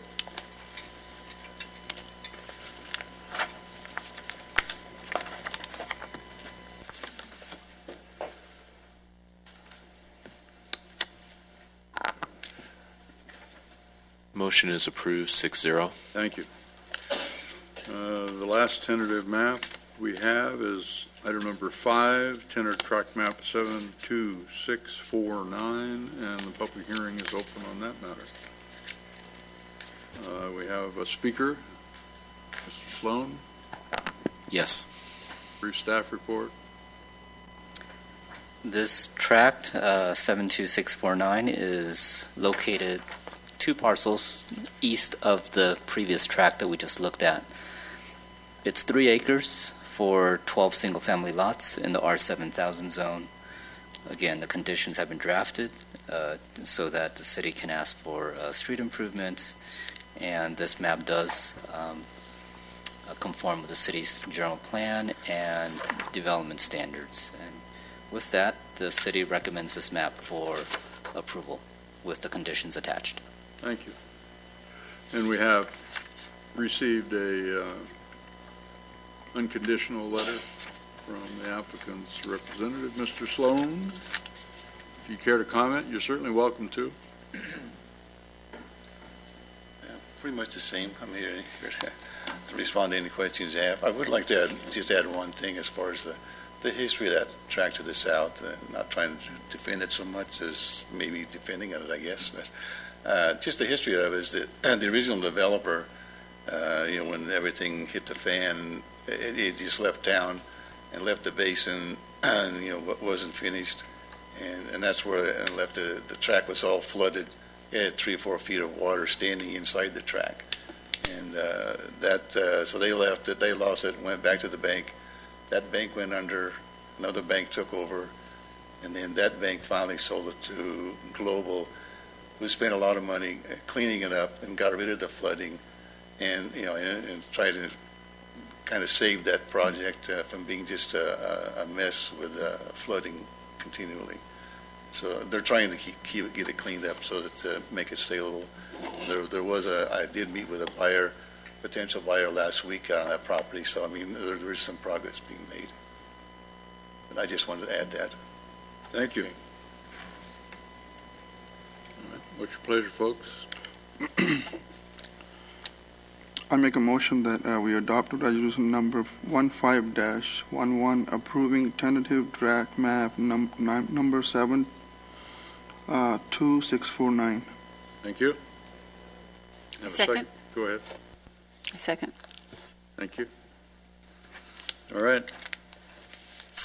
No further comments? Please vote. Motion passes 6-0.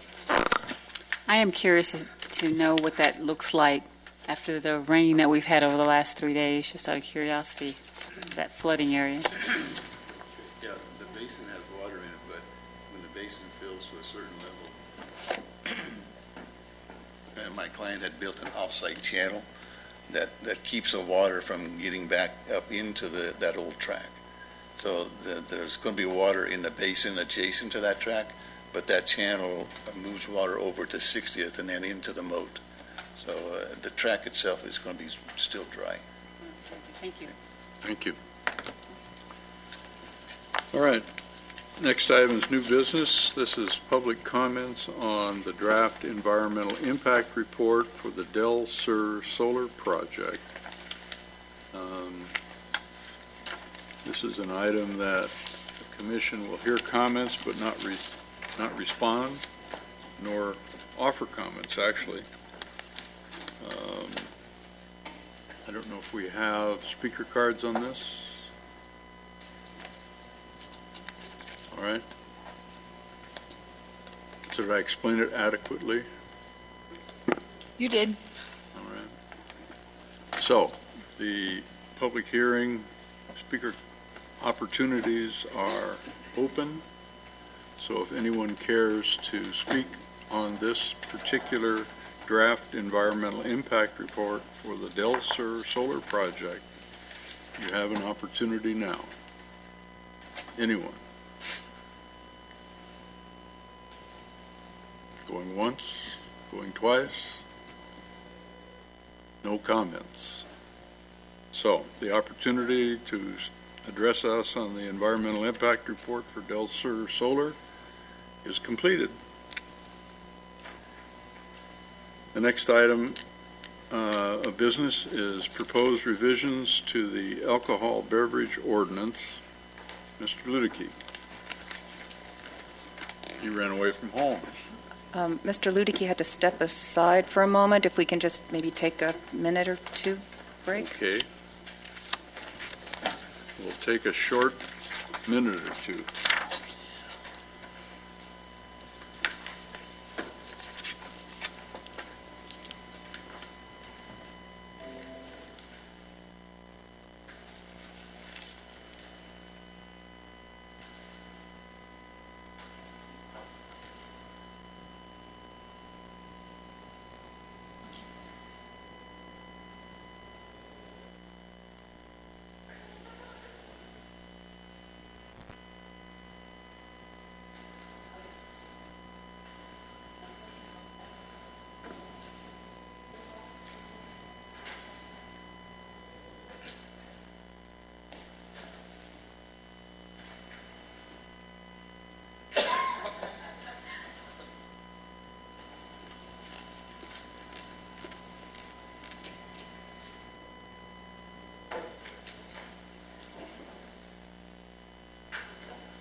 We're back in session. The last item on our agenda is proposed revision to the alcohol beverage ordinance, section 17.42.220. Mr. Ludicky. Yes, actually, it encompasses a little bit more than that. But based upon the commission's discussion at your last meeting, staff is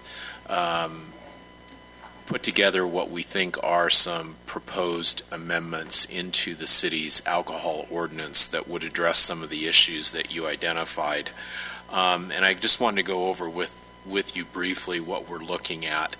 If you're comfortable enough that we're headed in the right direction, we would take these and prepare an ordinance for your consideration at your next meeting that would give you the opportunity to formally review that, and if comfortable with that ordinance, recommend it to the City Council.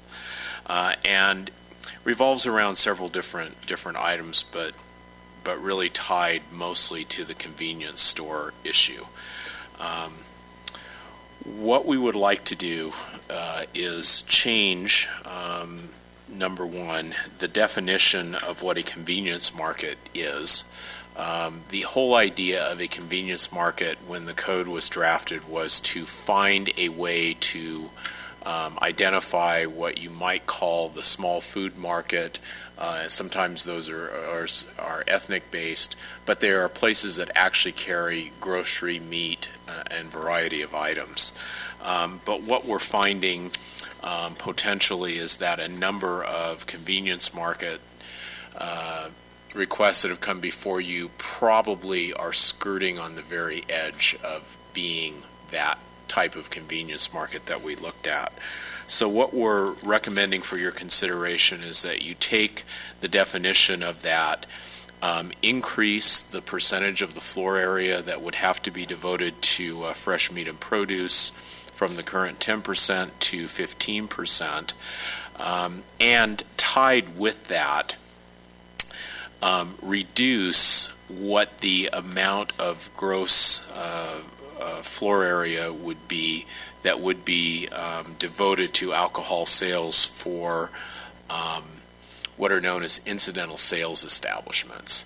Now, to kind of take a look at that, we went back and took a look at what we've really seen in terms of supermarkets, drugstores, convenience markets that are really incidental sellers of alcohol. And what we found is that for the most part, convenience markets being the one exception, they don't come anywhere close to the 10% of floor area that we currently allow. So we're recommending that you consider revising that to 5% for incidental sellers. It doesn't appear that it would adversely affect the typical drugstore, grocery, supermarket chain, or seller of that type. But it would help address part of the concern that you've looked at in terms of convenience markets. And then finally, we've recommended that you consider providing a little bit more clarity in the code on sales floor area.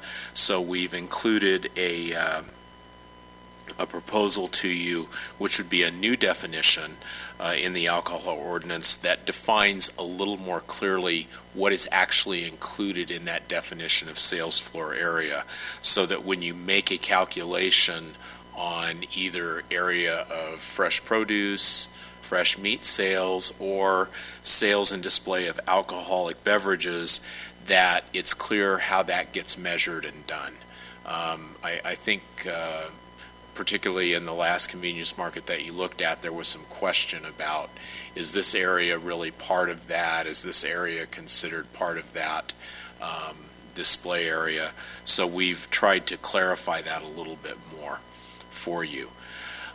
The one other thing that I would add, although it's not in your memorandum here because this is really addressing the ordinance provisions, the Commission had expressed an interest in taking a look also at the issue of how we deal with single container sales or those kinds of issues.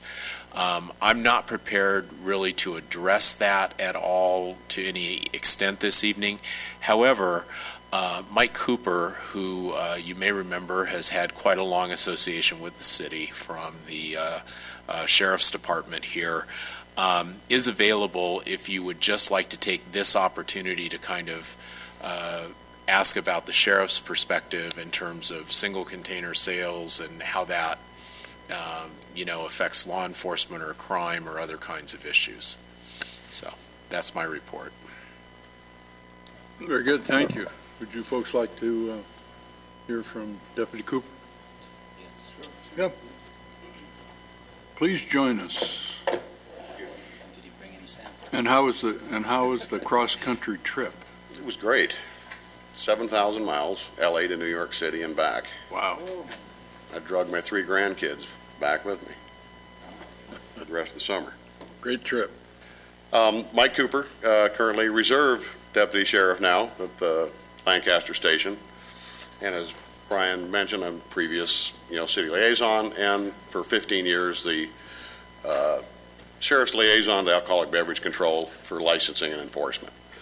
I don't have a presentation, prepared.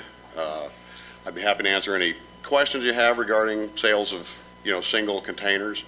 I can say that, for the past at least 15 years in our licensing, we've, been, against any single sales of alcohol with regards to beer, wine, or the wine cooler type of containers. And I'm not really familiar with, the metric system, but I pretty much deal in ounces.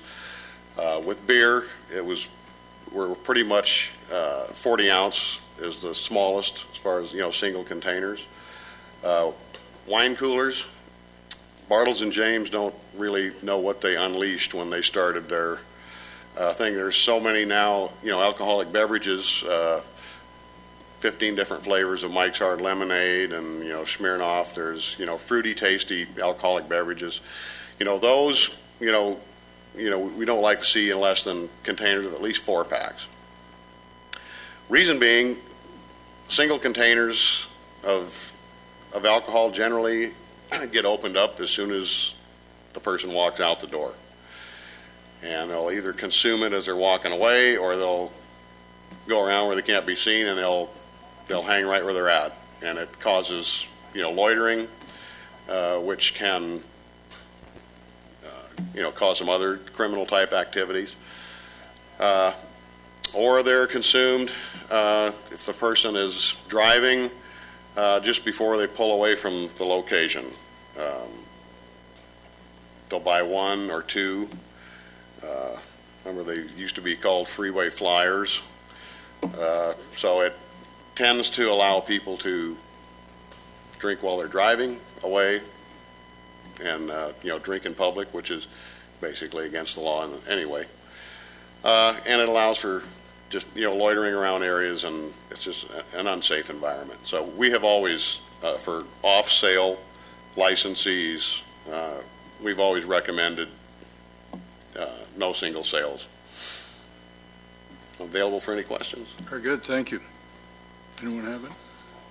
I have a question about, sometimes they sell little small things. Are we have anything for that? Like they're going to buy a few and they mix in the drink? Distilled spirits. Yeah. Distilled spirits is a little bit, different area because they're generally not, not consumed, on the spot. Matter of fact, as far as, whiskey and rum and vodka, a person can go in a liquor store and get what's called, a half pint, very small. Because I have seen people, one in his back pocket. Yeah, I have seen people that buy probably soda or something, like from, just in the cup, and then probably buy from there and mix it and drinking, and they look like a drinking soda. And that can be, that can be an issue. In my experience, we didn't, see a lot of that, but it doesn't mean it's not happening. Because I think you're speaking of those sort of like the sample bottles, the kind that you get in aircraft. I've seen, one time I saw somebody doing it. Yeah. So he just bought a couple of those shots, whatever, and then pouring in just a regular soda. Like you purchase on an airline. Absolutely. Yeah, I don't know, what do you call the shot bottle, whatever it is. So that's what I'm talking about. We've never had a real serious, problem, with with those. However, based, just on the, what can happen with those, you could have put that into the ordinance, not to sell those. I know a lot of places have them. They're not real big sellers because it's, a little on the expensive side, but you could certainly include that. I just wanted to bring it to, I have seen people doing that.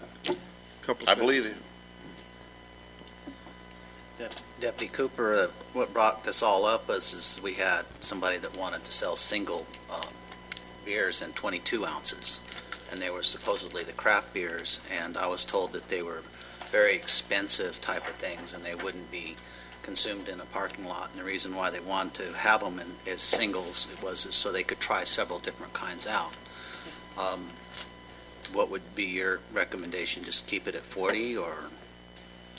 I would, our recommendation has always been and would still be to keep it at the 40 ounce.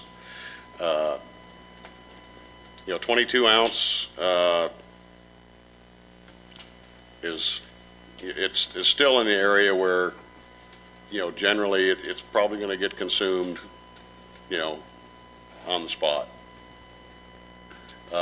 Craft beers are a nuance, sort of, to us now. And that may be something that, we could look at down the road.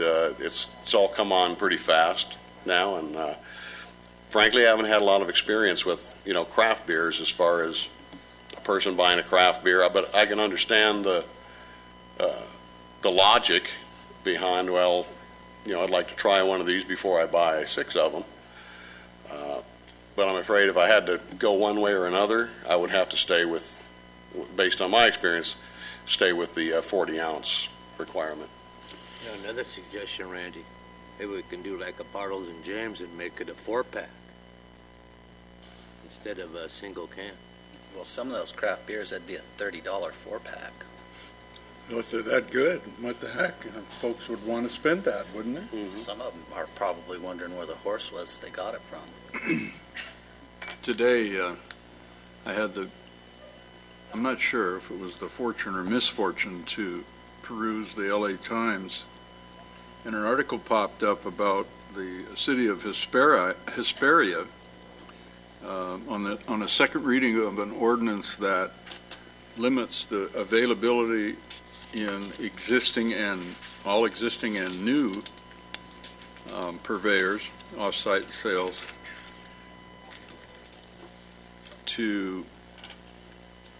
as a nuisance ordinance, to in fact prohibit single-serve alcoholic beverages sold in individual servings, whether they be cans or bottles, of 40 ounces or less, or less than 40 ounces.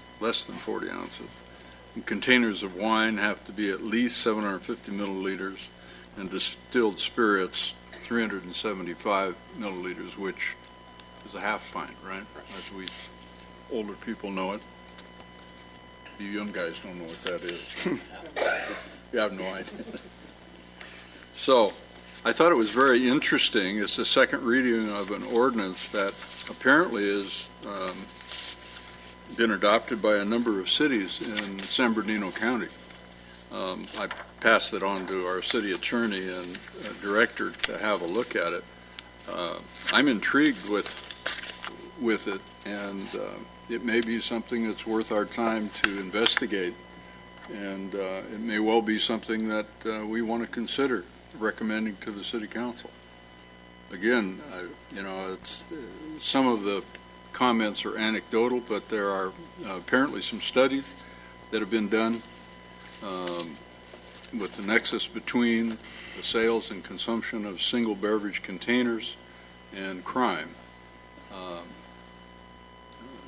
San Bernardino County had apparently done a lot of that analysis through whatever resource they had. I don't know the validity of it or anything else, but I find it very interesting that a number of cities in that county have adopted this ordinance preventing the sales of single beverage at all operations, whether it be supermarkets, convenience stores, liquor stores, or otherwise.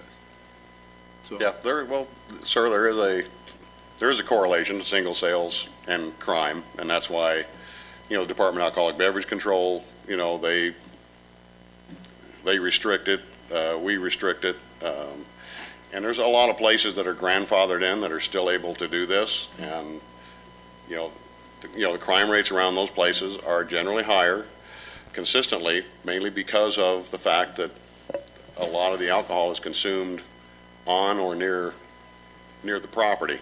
so how would we, as a commission, go about an analysis to make a effective consideration of the potential of this type of an approach, recommending that we impose a restriction on the sale of all single beverage containers, as I just described? How would we get to that analysis and be defensible should someone choose to challenge it? I think, off the top of my head, between, the Sheriff's Department, our own crime statistics, and the Department of Alcoholic Beverage Control, would be able to come up with some numbers and some recommendations and some, support in that area. Very good. Anyone else have questions or comments? All right. Thank you very much for taking your time. Good to see you all again. Yeah, good to see you too. Welcome Chairman back. Bose, if I might interrupt for just Go a ahead. moment. Go I've ahead. had some conversations with the Public Safety Director concerning your conversations and discussions about the alcohol ordinance and what concerns he has. Obviously, he liaises very closely with the Sheriff's Department. I think that getting his input would be very helpful. As a matter of fact, Mr. Ludicky and I are meeting with him later this week to discuss another aspect that's not really part of this particular presentation, which has to do with strengthening the requirements for responsible server training at all alcohol establishments, which I think is a prong that we haven't yet talked about, but I think helps put some teeth into it. So I'll bring Mr. DeRico into our conversations as well, and we'll get his input and see what he might have to recommend as far as getting some analysis for you. Obviously, I'm going to focus on the enforceability of taking away a certain aspect of a non-conforming right. There's probably some case law on topic about that I am not immediately familiar with, but I'll want to take a look at that. I'll report back on that as well. Very good. Yeah, I haven't read anything either, but it's interesting that the outline of the staff report and the specific ordinance does call out government code and the health and safety and civil code, which talks about police power, which our government has in this city, and so looks like these folks are getting out in front of it. So unless somebody has doesn't think we ought to at least look into it, I'd suggest we do. Yes. All right. No objections from anyone? All right. Very good. Okay. Director's announcements? Or do you need a consensus directive or on- an indication on the other items?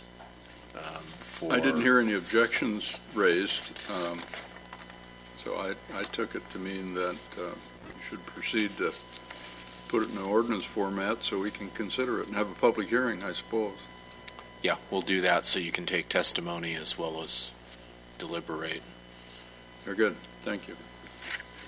That include the outright ban of single sales and try to follow in the footsteps of Hesperia? I think that's probably the time to do it, isn't it? Yeah, I think there's a couple of things obviously beyond the the legal ramifications, whether it's something that you'd want to look at as far as ordinance or simply by practice in terms of the CEP conditions. And as I recall, at the last meeting, the consensus of the commission at that time seemed to be maintaining that flexibility when looking at individual users. So, but we have that flexibility now in any conditional use permit. Yes. Broad brush, don't we? Yeah. However, if we're looking at the issue of dealing with essentially what we call deemed approved uses, which are things that precede the ordinance, that would probably require some kind of ordinance adoption if you can actually approach that. Well, we don't just direct staff's workload. However, I didn't hear anyone object to staff taking some serious time to evaluate what other communities are doing in basically restricting sales of single alcohol beverage containers outright. Unless somebody's objecting, I think we ought to look at it. I agree. All right, anything director's announcements? No announcements, Mr. Chairman. Thank you. Commission agenda, anyone? Public business from the floor. Any public wishing to address us? No. All right then. Tonight, Vice Chair Hall, in his invocation, identified for us all those young men who were murdered recently, 4 Marines and a petty officer in the Navy. So tonight, I'll adjourn the meeting in memory of Gunnery Sergeant Thomas Sullivan, Staff Sergeant David Wyatt, Sergeant Carson Holmquist, Lance Corporal Squire Wells, known as Skip, and Petty Officer Second Randall Smith. To our regular agenda review meeting on August 10th, 2015 at 5:30 p.m. here at City Hall. Thank you all for your efforts and work tonight. It's been a long meeting, although we got a lot accomplished. Thank you all.